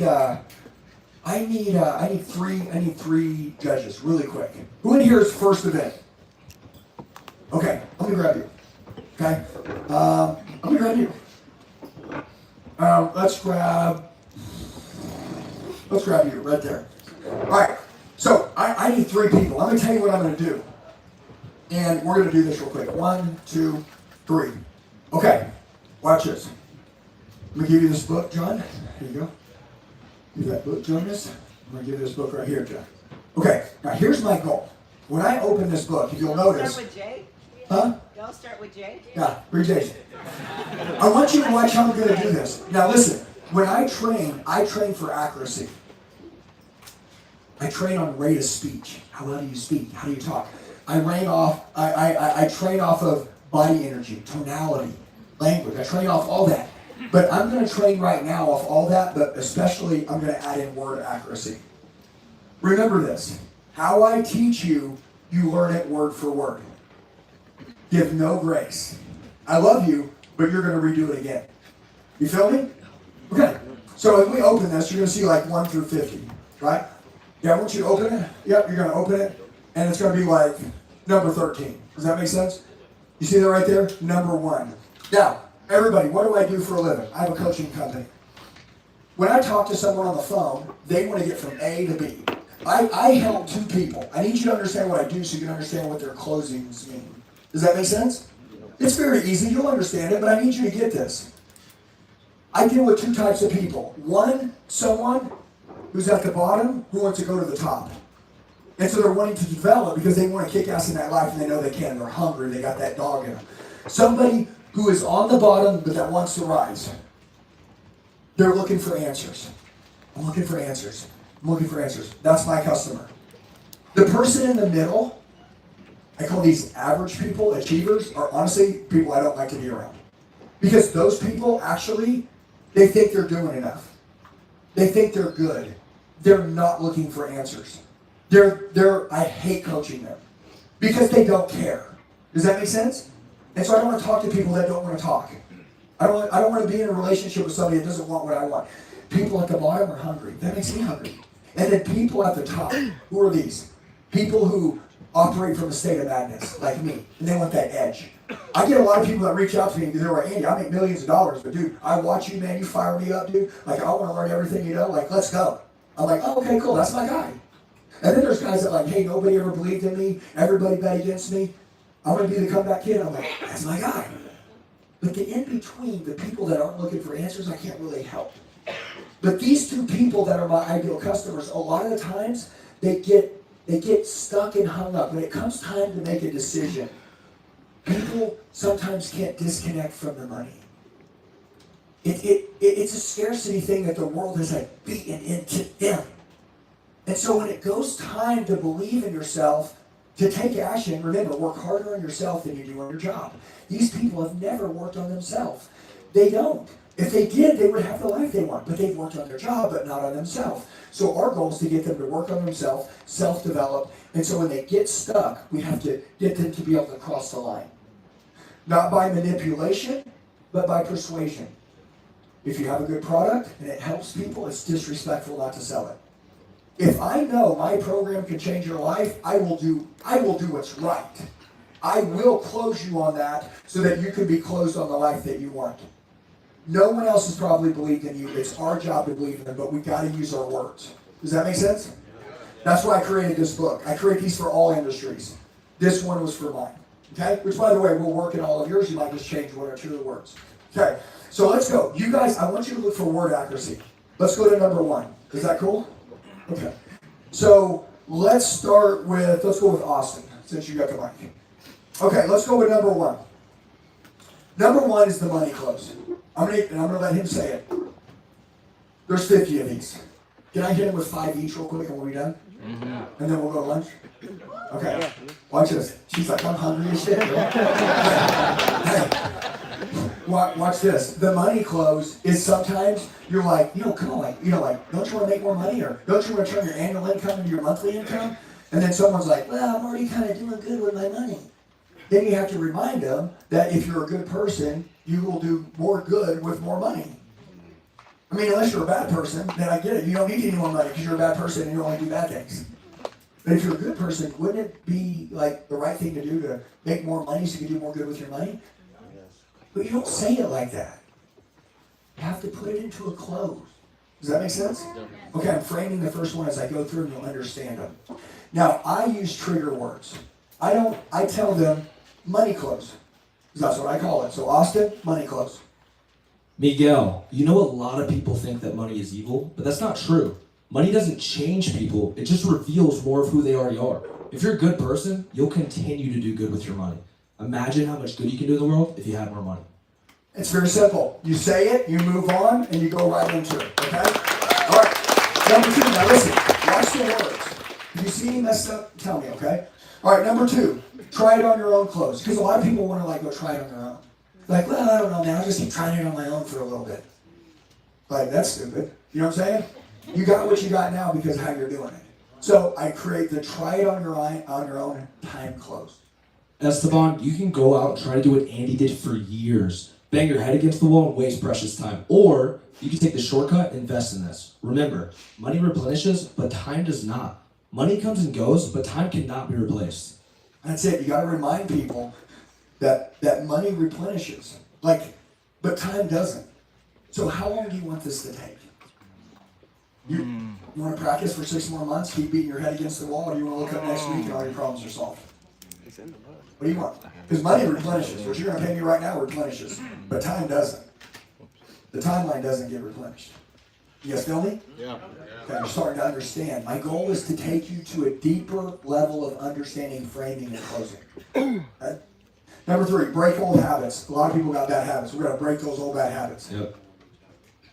Jacob, don't let old habits control your life. Don't let this opportunity slip through your fingers. Maybe you've been here before. You've attended a training or a presentation. You got excited about making a change, but then didn't take action. Instead, you let the opportunity slip through your fingers. Then months or even a year later, you wake up and realize nothing's changed. Don't let that happen again. It's time to break those old habits. Okay. Did missing words? All right, listen. You guys understand? Imagine this, guys. This is your sales team. This is you. They're on the phone. They're talking to clients. Guys like, man, I don't know, dude. They start to realize this guy's got a bad habit. They go into the old habits closed. Do you feel me? Yeah. People need to have someone to work things out with. Do you guys know how to find the words to work it out with them? You guys need to have this all in your own company. And the cool thing is the way that I built this out almost works in any company. You can just frame it a little bit differently and change a couple of words. Let's go number 4, Austin. Let's go to results or excuses. Can you guys have results and excuses? Okay, so I created the results or excuses clause because you can't have both. I have a mentor who likes to say you can either have money or excuses, but you can't have both. I used to let excuses stand in my way, but once I stopped, I started having success instead. You can set aside your excuses right now as well. Which do you want, money or excuses? Decide now. Okay, I'm going to skip. Did you guys hear it? Yeah.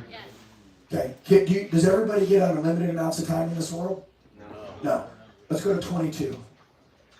We're going to mix it up. I ran 1 through 4. Let's go to 22. We're going to go to the sand timer close. You guys know what a sand timer is? Yeah, we take the little thing, you flip it upside down, the sand starts coming down it, and then it's out, and then you got to flip it back over. I think about these things when I'm talking to people, that there's a sand timer in people's life. And so I need to get across how valuable time is to people. Do we want to do something now? Yes. These people got the courage to make the call. If I'm ever going to have the chance to get them to where they want to go, it's going to be right now. Am I right? Yeah. That's why it's so important to be a good closer. It is your responsibility to change this person's life. I want you to listen to me for a minute. You can have 2 eyes of perspective in this room right now. A guy calls me, finally has the courage to freaking change his life, become great, believe he's worth more money, and then Austin can't help him get what he wants because we're not good at what we do. He gets off the phone, he stays stuck, stays frustrated, stays the same. I'm not living with that shit. It is my responsibility to change this person's life, and I take it very serious, and I take it very personal, and this is my profession. That is my goal. When I die, I want to help as many people get what they wanted in their life. And that's what my team does. And so we don't learn closes to sell a product. We learn closes to sell people that they're freaking worth. So 22 is going to be the sand timer close. Jeremy, picture an hourglass sitting on a desk. Sand slowly flowing from the top to the bottom. Now here's the catch. You don't know how much sand is left. It could be years, could be days, but once it runs out, it's done. People keep saying someday, next month, when I'm ready, but time doesn't wait for you to be ready. That's it. Now listen to me. How well are his words spoken? Are they good? Is he reading it out of the book? They are. Do you believe that he believes it? Yep. Yeah. Do you think that he knows it? Yeah. I mean, this is what your team should be able to do. You want to really look in the mirror and take a good look at yourself. Ask yourself, does your team know every single objection in your industry? If you call them all up one by one, in front of each other, could they do it? Much less in front of 400 or 500 people in a room. These guys, they have an obligation to their clients to be the best. It's not about their paycheck. The more we help people, the more help we get. Okay? This is where you create something the world's never seen. Let's go to Vince. Let's switch it. Good job. Get ready to go for Austin. Good job. All right, so let's go to number 6. This is going to be the 2-choice close. The reason why is kind of like excuses or results, but I tell people they got 2 choices. So you guys see how I think now? 2-choice close. Number 6. You got 2 choices, and there's a price for both of them.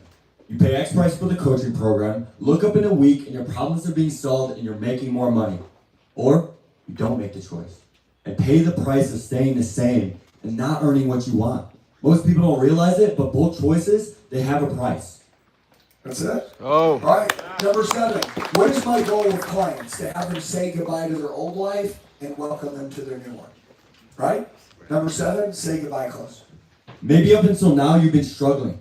Maybe you had major challenges or felt frustrated, but today when you get started, you get to say goodbye to that forever. Say goodbye to the pain of not making enough money, not living your ideal lifestyle, or waking up each morning unhappy with what you see in the mirror. Say goodbye once and for all to feeling stuck, to not having the financial freedom you deserve, or feeling like your hard work isn't paying off. But today, you get the opportunity to leave those struggles behind for good. All right, now I want you to think about this. This close, number 7, say goodbye close, is look how long it is. It's like a whole essay. No. When they look at it, I wrote every word in there because it matters. And so when you write these words in there, don't let your team say, well, they're long. Shut your ass. Do you want to make the money you said you wanted to make? Yes or no? Yes. Memorize it. It's taken too long. That's what successful people have to go through to be the best. The leaders, I memorized this. I wrote it. They memorize it. No one is above anyone. No one's above the standard. No exceptions on this stuff. Remember, once it's a standard, it's no longer a standard if it gets broken. Yeah. Okay. And by the way, if I know they know this, I know they're going to kill it. Okay. Number 8, us versus them. I always talk about like it's us versus the other people that make these kind of decisions. But we make these. So I created the us versus them close. If you're here right now, you're one of 2 types of people. The first type is someone who attends a workshop, gets excited, loves everything they hear. But then when it comes time to take action, they let their excuses stand in the way. That person who wakes up in a week, a month, or even a year later, and he's still trying to solve the same problem. And then there's the second type of person, the action taker. This person sets aside excuses, overcomes challenges, and they take action today. That person, he wakes up in a month or a year from now, his life is completely different. Which type of person do you want to be? The first who keeps struggling, or the second who takes action? Okay, could you imagine being on the phone with them? Imagine you're on the phone, and you're like, I don't know, man. You know, I think I'll get back to you next week. Boom. He goes in, he's like, dude, there's the tale of 2 people. And then he goes into his clothes. And they're like, no, I'm an action taker. Good, I knew you were. Let's roll. Because there's a lot of distractions when they get off the phone. That person will never come back to having the courage to train again. Let them get in now. It is our responsibility to help them. Okay? You guys feel me? Yeah. Look, I want whatever you do. I want you to be like, dude, this shit's Alcatraz. No one escapes. Yeah. Like, I'm not joking. Like if you come on my property, if you fill out a lead form, if you do anything, if I have a good product and it helps people, it is my job, if I know it can help you, if I know it can help you, it is my job to make sure that you get the help that you wanted. That's why you have to be the best. See, I take sales to a whole nother game. Manipulation is selling bullshit. Closing people on doing what's right. I tell people all the time, I'm like, look, all I want to do is have people do what's right. But you got to get people to disconnect from the emotion, and you got to get people to disconnect from the money. And the way that you do it is by the way that you present it, the way you deliver the information. And you've got to know the wordplay, the way you play your words. You guys will learn the way I play my words in all 50 of these objections. And when you look through them, you'll start to build out your own. And this is where it gets fun. Because once you build it out, then you're like, we just got to memorize it, and then we say it. And now we're chasing the history books. Because ain't no other companies doing this. Am I right? Right. Ain't no other companies doing this. You want to slaughter everybody? You know how to now. Okay? And so all of you will have a responsibility to act on this. Okay? Let's go with a later one. Let's go with 43. Go to 43. So I always say this, a lot of the times when I'm talking to somebody, I have to get them to change the question that they're asking themselves. You guys ever thought about that before? Most people have. I gotta get you to change the question that you're asking yourself. Okay? So I created a close, it's called Change the Question Close. You gotta change the question you've been asking yourself. From God, what do you want me to do? To God, who do you want me to become? Romans 12:2 says, do not conform to the patterns of this world. God wants you to stand out, to be different, to be set apart from the average. And this program, it was built to make you the man that God created you to be. But nothing changes until you change. You could be good, be great, or be the GOAT. The choice is yours. Are you ready to start building this new man today and make history? Woo! Because people are always like, I don't know what I'm going to do. And I'm like, dude, it doesn't matter what you do. What matters is who you become. Does that make sense? And that's what self-development is. It's becoming a new person. And so, like, we run them through that. Okay? Are you guys enjoying this? Yeah. Okay, the cool thing is that they don't have a book. So they're having to use their heart, their mind, and there's in Navy SEALs they talk about when your back's against the wall, you'll fall to your lowest level of skill. Which means what you really know is what you'll go to. These guys are going to exactly where they've been trained. So when they're on the phone call with a customer, I mean, they're in front of a bunch of people. You guys haven't met them. They don't know you. They're not public speakers, but they know their shit. Okay? If you pulled up a salesperson in front of most companies and you say, hey, I need to think about it. I got to talk to my wife. They would choke on the spot. That's because the training is non-existent. And they haven't, if there was training, they haven't been told why they should do it. Because if you really want to get rich, you become the best. And I breed the best. I breed winners. I'm not going to let anyone lose under my watch. And so my training program, no matter how good I am, I can't clone myself if what's in my head isn't in here. And most of you try to clone other people because you know that there's no onboarding system to let anyone else know. It's like you're setting yourself up to fail, you know? All right, Greg, let's bring it home. All right, give it up for Vince. Are we good? Let's do it.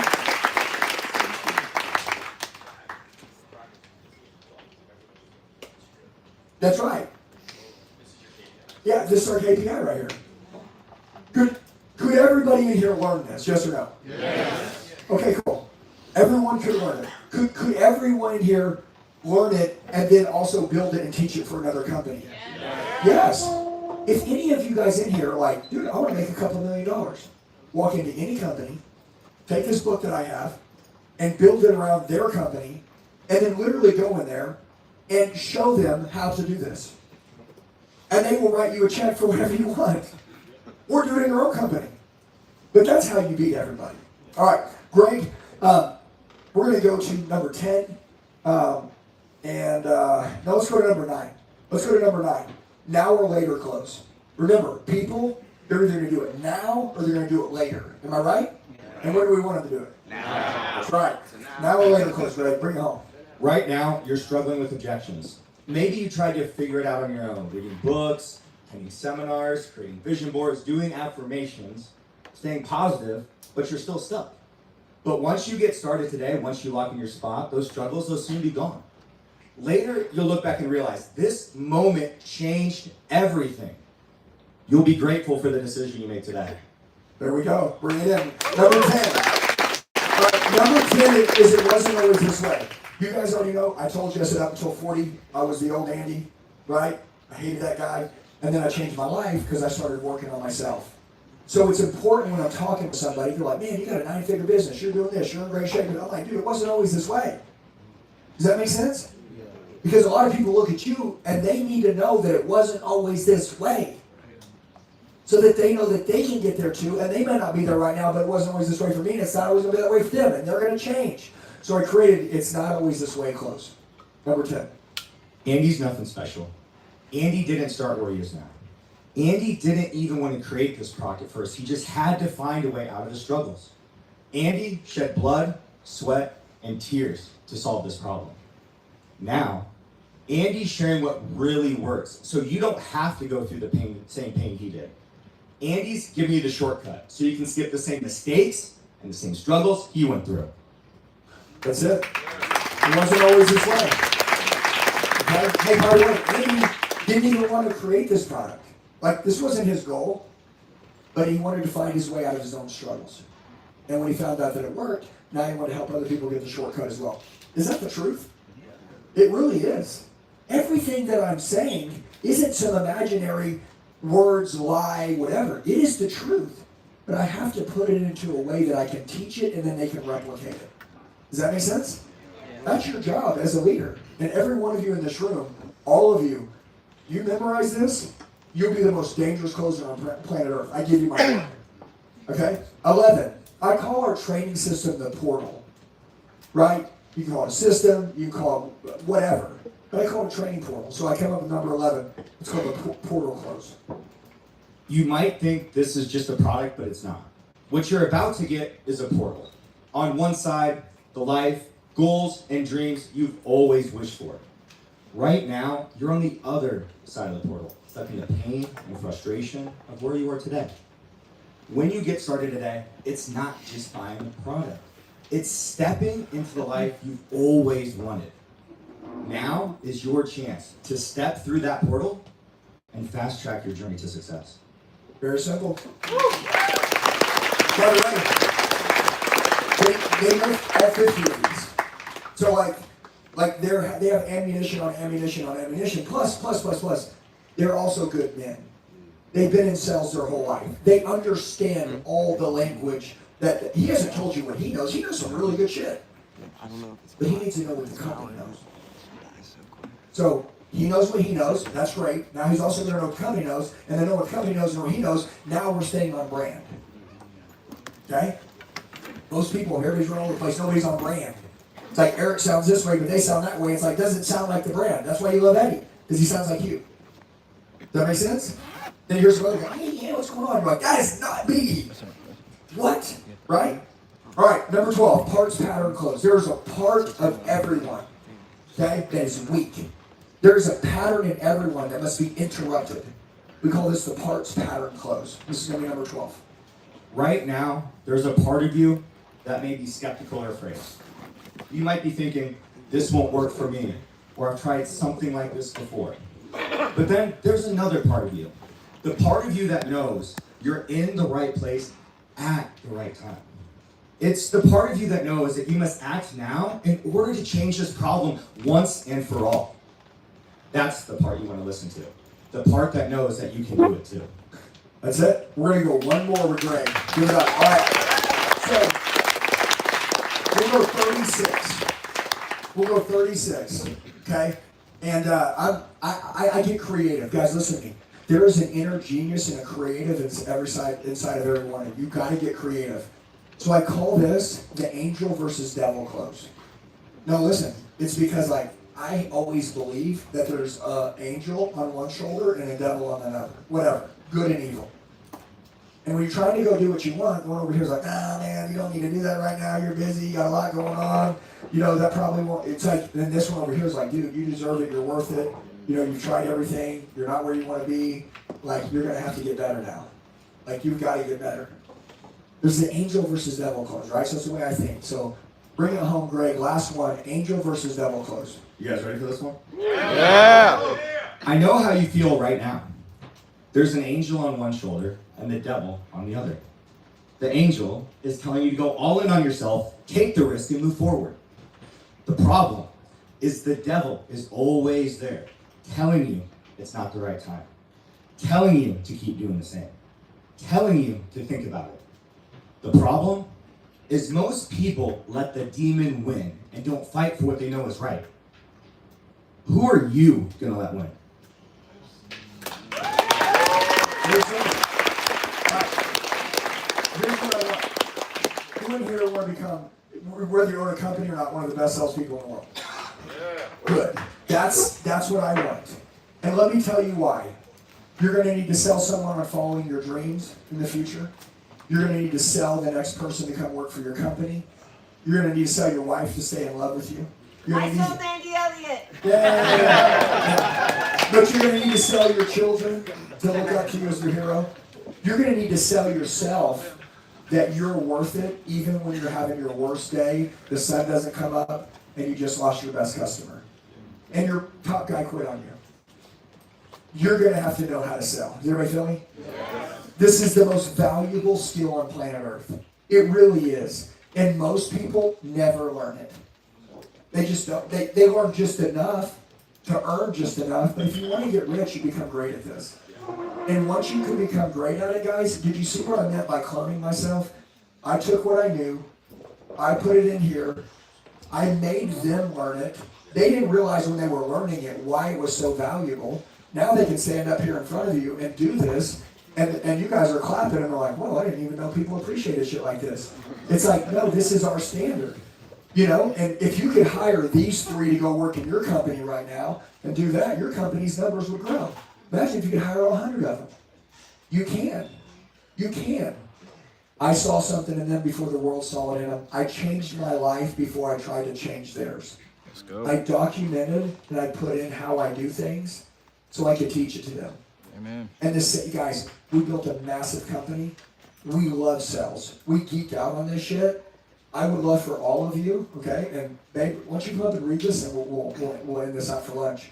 I would love for all of you to become the greatest salespeople on planet Earth, no matter how much money you make, no matter how old you are, no matter how young you are. And I would like for you guys to make a personal commitment to memorize as much as you can of this book. I mean it. I want you to memorize it. Are you too good to do it? No. See? A lot of you are like, I'm busy. Busy equals broke. When will you step up and become as good as you're supposed to be? I got this shit nailed. So, you guys, you can have those. We love you guys. Thank you, thank you, thank you. I wanted some people that haven't been here to watch. All right, these three, let's give it up for them. Love you guys. Appreciate it.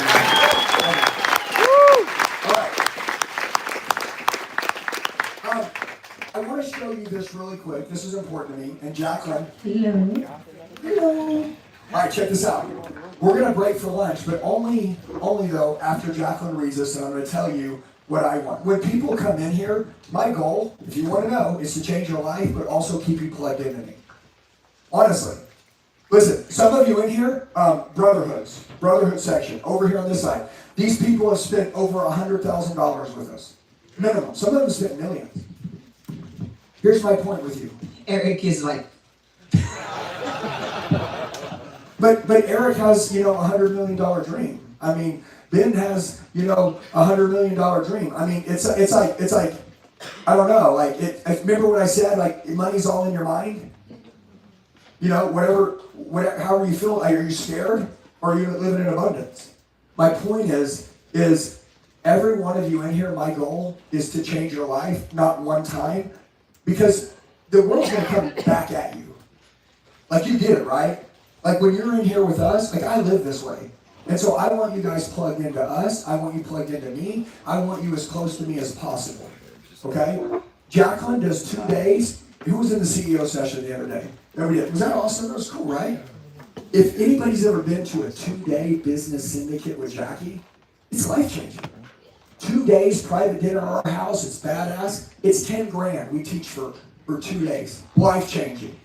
Or you can do it for a whole year for 20 grand. Or my brotherhood is 120 grand a year. Well, I don't want people that want to make 100 grand a year. I want people that want to do everything that I want to do, and they're on the same mission as me. That's who I coach. Like I coach people that want to transform, change their whole life. This, what I'm about to show you, is not anything big, scary, or crazy. Because some of you guys in here, investing in your beginning, well, you guys all invested to get in here, but investing in your beginning, you know, sometimes spending your first $1,000. To be honest, babe, when I spent $3,000 on a training program, and then it changed my life. And then I literally went back to her and I said, hey, babe, there was this money back guarantee thing on there. You think we should get our money back? Hold on. My mind was a trash can. I was in the car business for 23 years. I literally tried to get everything for free because I was cheap. Because my managers were cheap as shit. That was all we knew. And Jackie said, do you believe in karma? I said, yeah. And she goes, okay, this thing changed your life, and then you're going to go build this coaching company, and you're going to go change all these people's lives. Do you want them to refund you? I go, no. And she's like, don't ever bring that up again. I realized internally in my head, I'm just being totally honest. I wouldn't tell you that thing worse than me. That guy's dead. You guys want to meet that guy? I killed his ass 6 years ago. But I have to tell you that I also used to be a little biatch right here in my head, and I was freaking a loser.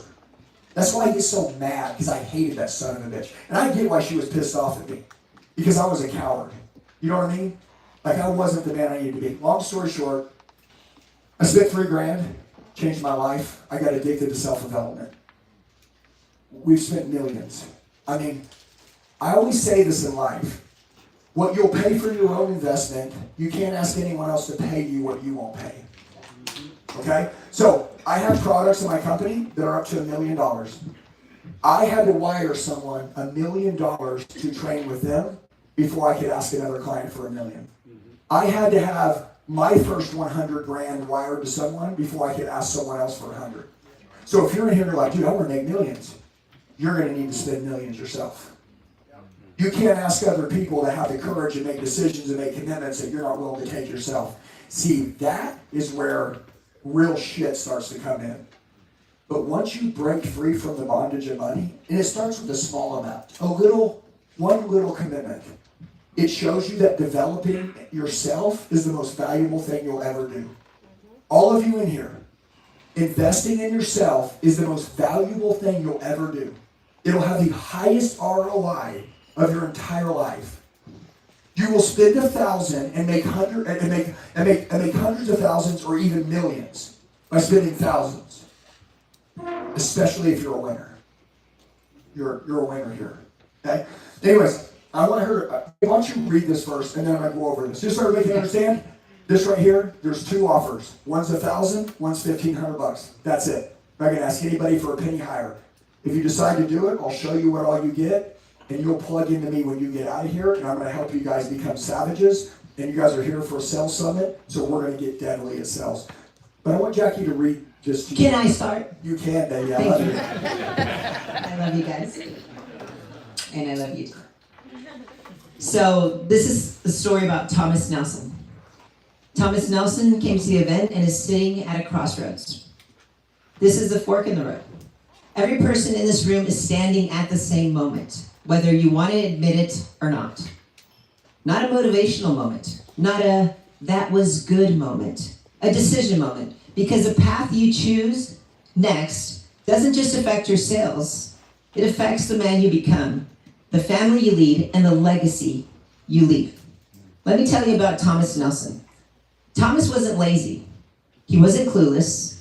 He wasn't broken. He was undecided. And that's what almost cost him everything. The moment Thomas chose to grow, the world pushed back. The jokes, the doubt, the pressure to fall back in line. That's when it happened. Not later, not next month, right now. Road 1, drift and disappear. This road is quiet. That's what kills its dreams. Thomas told himself, I'll handle it. I don't need anyone calling me out. I'll stay disciplined. So he went back unarmed. Same environment, same standards, same voices shaping his decisions. No one told him the hard truth. No one held the line when he got tired. No one checked him when he started slipping. Nothing exploded. Nothing collapsed. He just slowly became the man he swore he wouldn't be. Same income, same frustration, same ceiling. This road doesn't look like failure. It feels like comfort. Road 2, back against the wall. This road demands everything. Thomas realized the truth most men avoid. You don't become dangerous by motivation. You become dangerous by environment. You need men who will confront you. Men who will recognize noise because they've lived it. Men who know how fast the world will break you when you're exposed. He chose accountability over approval, pressure over comfort, truth over ego. When motivation died, structure held him. When the world got louder, his standards got sharper. When fear showed up, he leaned in harder. He became addicted to growth, addicted to truth, addicted to becoming better, not for applause, not for ego, but to become the man his family needs. This man is the future that depends on. The man that God designed him to be. Same world, different man. This is a moment that separates men. Failure isn't falling down. Failure is refusing to decide. Most men don't ruin their lives in one moment. They slowly betray their potential by choosing comfort over pressure. This is your fork in the road. One path leads you to the version that blends you in, plays safe, and stays stuck. The other forces you to rise, whether you feel ready or not. You don't get both endings. You get one you choose. Right now, choose your environment, choose your pressure, choose the man you're becoming because your family is watching and God already knows who you're capable of being. Let's go. I want you to listen to what she said. We talked about this last night, and I was like, hey, I want you to read this. Because honestly, I love all you guys, no matter who decides to pay, $9.97 or $14.97, which includes a ticket to our May event coming up. No matter what, it's your life when you go home. $1,000 ain't gonna change my life. I'm not buying another Ferrari. I'm not buying more houses. I'm not buying more shit. You know what I'm gonna do? I'm gonna train you to be deadly. You're gonna pay for something. You'll pay attention. You'll show up. You'll get your money out of my ass. Okay? I'm gonna make sure that you're great, and you guys are gonna scale and grow. It's that simple. That's what we do. And the accountability of showing how much you've changed. You show back up and you show that you've implemented and changed, that's going to force you to recreate again and again and again. Yeah, training isn't something that you like did. It's something you do every day. You know what I'm saying? And so, are you guys learning a lot in here this morning? Yeah. Learn a lot from Jackie? Okay, cool. When you go home, you just want to go back to your old life? No, you got to plug into something. So here's my goal, okay? To make sure I want major clarity for everybody. It's very simple. This book, which I've got in here, everybody that scans this, you don't fill out a form, you just scan it, you buy it, you come up here. I want to give you this book. You're going to leave here with it. You're going to have it in your hand and you're going to leave. I'll sign it with you. I'll take a picture with you. Very simple. I want you to take this book home. I want you to memorize every freaking one of these. I want you to memorize what I say, but also I want you to take it and use it in your industry. And I want you to write scripts for your team. Say you become deadly. Anybody in here that wants to win and make a lot of money, I would have given 10 grand for this book. This shit doesn't exist. Where else are you going to learn how to freaking say shit? All the crap on the internet's garbage. But you're going to walk out of here with this. And I like to hold shit in my hand. How about you guys? But I like to learn, underline, highlighter it. Most importantly, 50 Closes book. We got a 10-week training program here, which is going to show you how to influence, persuade, paint pictures, tell stories, sell ideas, sell situations, master a stranger, and we're going to teach you how to memorize the book. Our team memorizes the book the way that I teach them to memorize it. I will teach you guys how to memorize this. By the way, do you want your team to be able to memorize shit? Yes. And if you're like, I don't have a team yet, okay, let's go get rich and make you a lot of money, and then let's let you go lead a badass team. Like that's what I need. I'm building leaders. I'm not building individual producers. Like I want to build leaders and badass people. And then lastly, this is huge. Sales School training course. I haven't created a course in a long time, and I created Sales School. It is deadly. It is dangerous. It's me doing live calls. It's deadly. You will love it. You're going to get the course curriculum to train. You're going to get 10 weeks of training, which will show up on the Zoom call. You'll get the recording in case you can't make it. But most importantly, you'll be with me for the next 2.5 months. Then you're going to get your 50 Closes book. Very simple. It's right here. It's $9.97. That is it. Just $997. Now, when you guys came to this event, did it help change your life? Did it help Yes. change your perspective? Yes. Dude, events are badass. Events are the best thing ever. Well, I have another event, this 997, I have another event that's coming up this year, and it's going to be freaking wicked. It's going to be sick. July 24th and 25th. Now imagine this, when you get out of here, you guys are going to be like, dude, I'm going back to the Lion's Den. July 24th and July 25th. It is freaking January. And you go and you decide, what am I going to look like? What is my shape going to be in? Where am I going to be at, in my head? What kind of money am I going to be making? Can I have this book memorized by the time I come back? You guys need to make some goals and come back and see me again. This is my promise to you. When you guys see me in July, you're not going to meet this guy. There'll be a whole nother psychopath up here. I want a whole nother psychopath there. You feel me? This is accountability, guys. We're showing back up looking face to face again. And we're going to go hard. So, $14.97. Bottom line is, our lowest ticket you can buy online is $997. So, I just put $14.97. Basically get you a ticket for $500. So you get the training system, the sales school, you get the book, you get the 10 weeks. And by the way, this is garbage money, $1,497. If you guys think in here, if you made one commission in your job right now, how much does it pay you? One commission. I mean, so do the $997. If you don't want to come back to another event, you're good. If you want to come back to another event, where you're going to buy a ticket for at least $1,000, and if you do it now for $14.97, you save $500, plus you make a commitment that you're coming back again. And to me, that's the decision that Jackie just read off. Men can't make a decision. What kills people is indecision. What kills people is being undecided. Do you want to be the best, yes or no? If you do want to be the best, someone has to help mentor you to get there. If you guys like the way that we teach, if you like the values that we stand for, if you like when you're around here that you grow, it changes your environment, your mind, then you plug into us. That's it. Let us help you become who you're supposed to be. Okay? So I love every single one of you. What I'm going to do is leave this up. When you scan this, I'm going to just leave this up. It's on all the screens. When you scan this, basically it'll say $14.97 or $9.97. Does that make sense? Okay? It's very simple. Now watch.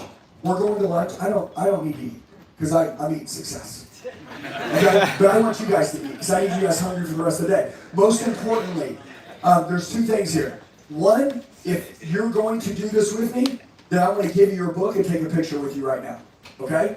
So all I need you to do, I'm going to have Tony crank the music up because we're going to start this party. There's people going this way or this way. Hold on, Tony. Hold on. But if you're going to get this book and do this deal, I want you to line up right here. Is that right? Yep. And before we release and everybody starts coming up, if CEOs or if you're taking advantage of it, you guys are going to really quick pack your stuff. You guys are going upstairs real quick. So all of you guys, get ready. You guys right here in these seats. Follow Selena. All of you guys are going to go that way real quick before there starts to be a line. So if you guys exit out. And then, so you guys get rolling, and then we're going to start to make a line. Don't go too crazy. We're just going to make a line. We'll work through it. We'll start the pictures right through it. it. You guys are getting the book. You guys, I'll just take a picture with you real quick. We'll handle that. And then you can go up. We'll just handle it upstairs because it's just we'll just handle it upstairs. So you guys are good. If you guys are doing it, then you guys just go this way, and then we'll handle the pictures upstairs. Cool. All right, guys. Thank you. Crank the music up now. Let's go, guys. So you guys will just set this up.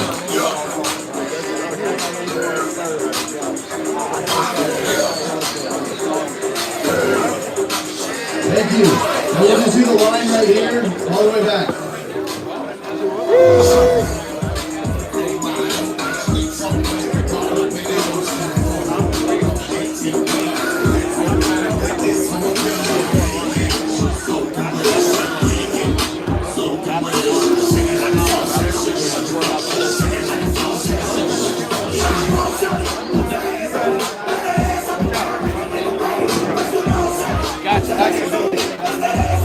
Right now, you just have it on your own. Yeah. How many do you have?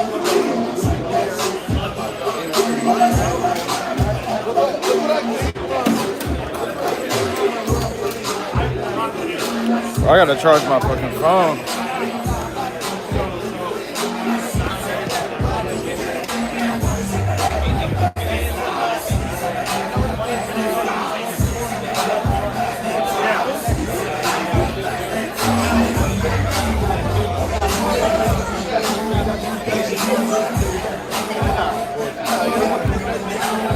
Bro, who stayed for that whole thing?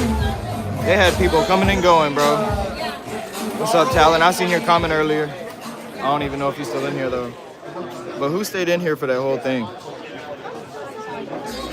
Oh, yeah, I know about that. Good, how are you? Boy, Willie.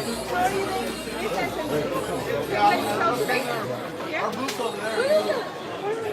If you guys are ready to just come up here. Right here, yeah. Yeah, no, I'm gonna use this. Hey, Doc. Where my pictures at, Doc? We got a bunch of employees. Come on, man. The pictures are on here, I believe. Yeah. Yeah, I'm pretty positive. Okay. Man, I appreciate you, bro. I'm live streaming. I really gotta. I don't think I can't exit the live stream to send the pictures right now. What's so great about me, man? No, well, just give me your number then. And then I'll just text you. Yeah, I'll just give you my. That way, whenever you get it up, whenever you. Everything. It's on this phone. Don't worry about it. Don't worry. Let me give you the number.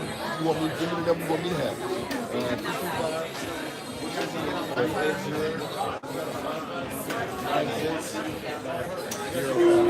Hey, so when you guys come up, just have your phone ready so we can just get the picture and then make sure that you have your receipt and then everybody. No, Isaiah. Isaiah's right. I'll give it to Isaiah. Malone song. How you spell it, Doc? No, text me your name right now, and I'm gonna text you my name back. Oh, okay, got it. Well, I already got your name, but still, text me your name. 709. That worked, Doc. I want to take a picture. I know you got good looking. Like you covered it well, Doc. You done real nice, Doc.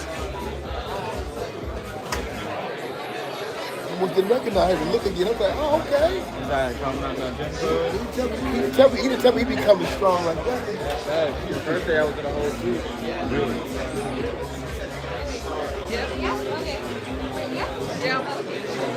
Brothers will never murder. Come on, man.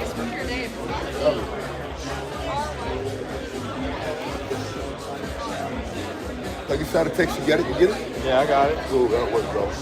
I appreciate you, man. Hell yeah, I appreciate you, bro. Yeah, I'm gonna definitely send you those pictures. Yeah, let's connect, man, for real, man. I just want to give our people they want to win too. You live out here? Yeah. I live in Mesa, Arizona, man. Mesa? Like 30 minutes from here. Where you live at? North Scottsdale, probably like 20 minutes north. Yeah, but I'm always up here, bro. I'm always hanging out. I'm gonna start going to the gym every day at 3 with them. Okay, then you gonna see me then, bro. I'm gonna be there every day. Let's do it then. But you'll definitely see me. I'm wearing at least twice a week. I got 2 heavy days I do. I just do it up here with these guys. It's heavy. They go heavy. Man, I'm so sore from this morning. I'm like sore. I don't even really get sore, and I'm sore from this. I was making those young cats, and they was like, ah. They saw your boy getting it in at 58, dog. That's what's up, man. I hope to be in just as good shape as you when I'm 58. That's good. You'll be better, trust me, but you'll be in better shape than me, trust me. As long as I just stay consistent and keep it up. Consistent. That's it. That's the holy grail, man. Consistent. But you put it already, though. That's how you build success in your business. You be consistent, dog. That's right. You the real deal, man. I appreciate you, man. Yeah. You know Michael B, right? That was look. I mean, I don't even think you know it, but I mean, he was the first person I ever talked to. Like, so when I moved. I'm born and raised in Louisiana, and then I moved to Houston, Texas, and I went all in on my business in Houston, Texas. But when I was there, I was on a sales call with him just for some Andy Elliott course or whatever. But yeah, he was the first person I ever talked to from the Elliott group. But after that call, like, I don't know if the universe or God, whatever, downloaded something on my brain. I just had a revelation, like, damn, I'm about to make multiple hundreds of thousands of dollars. It was like a vision or some shit. Wow, It go wasn't a ahead, vision. boy. It wasn't like a visual vision, but it was like, It's an epiphany. yeah, an epiphany yeah. type shit. That's when I had nothing still.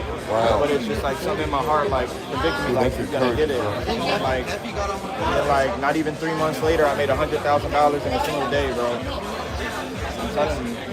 Yup. Then I moved out to Dallas. Go ahead, boy. Made another $100,000 day. I made like $250 that year. Then I moved to Scottsdale. No, this year I made like about 400 grand. Yeah, that's crazy, son. Yeah, that's crazy. Yeah, God bless you, bro. I mean, that's crazy. What's going on, man? I'm trying to get unrecruitable. You are? Yeah. All right. Well, I'm gonna get it for you. Yeah, y'all gotta. Man, I just bought that same belt, bro. Oh yeah? Good. Yeah. This is a gift to me. Oh, really? One of the guys around here is like, That's "Need a new what's belt." up. That's what's up. Thank you. He's Good beautiful. belt. Yeah. What is He's your beautiful. name? Isaiah. Isaiah. Do we know each other? Okay. I I love mean, you. I just seen you at the other event. I know you partnered with Andy. Yeah. The AI hiring thing. Yeah. Definitely want to try that. Yeah. What is your company? We do wholesale real estate. Okay. And so I do coaching too. So I mainly hire people like from my students. Reach Okay. over you guys Yeah, real that's the way quick. to do it. Yeah, you're good. Thank you.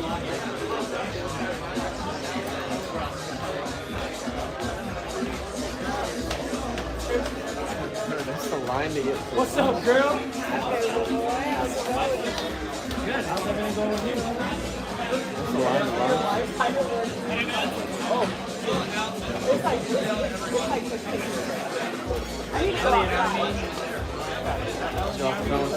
Tenant never texted me back.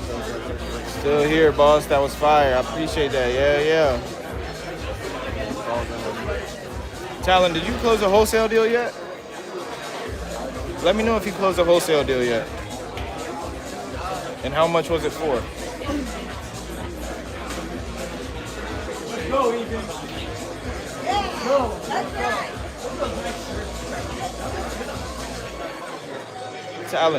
Talon, did you close a wholesale deal yet? Talon, did you close a wholesale deal yet?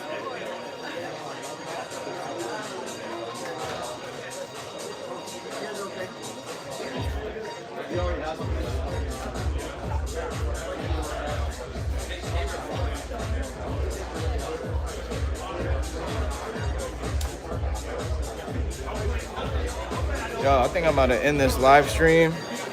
Yeah, I'm about to end this live stream and then just vlog the rest of it, you know, because I'm vlogging too. Is your computer dead?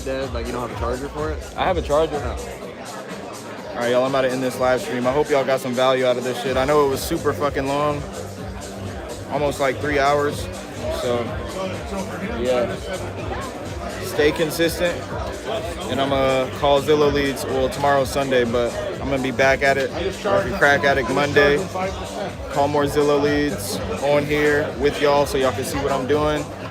And y'all can do it yourself, bro. Anybody can do this shit, but I think coming to this event really helped me reignite the fire in me and helped me to reaffirm my standard within myself, because I came out here with a standard and somewhere along the way it got compromised just because of myself. But I'm raising it back up and it's not being compromised this time. This entire year I'm gonna wake up at 4 a.m. Promise. Watch this video. Watch. This entire year, 4 a.m. Maybe not Sunday, but no, I don't know. That's the only iffy, but Monday through Saturday, 100% fact. I'm gonna wake up at 4 a.m., work out just like how I was before, and I'm gonna keep it up. I'm gonna keep doing it no matter what, and I'm gonna show y'all what's possible. I'm gonna make $1 million in assignment fees. I don't care what nobody thinks. If Eric Klein could do it, I know I could do it. Peace, y'all. Stay consistent.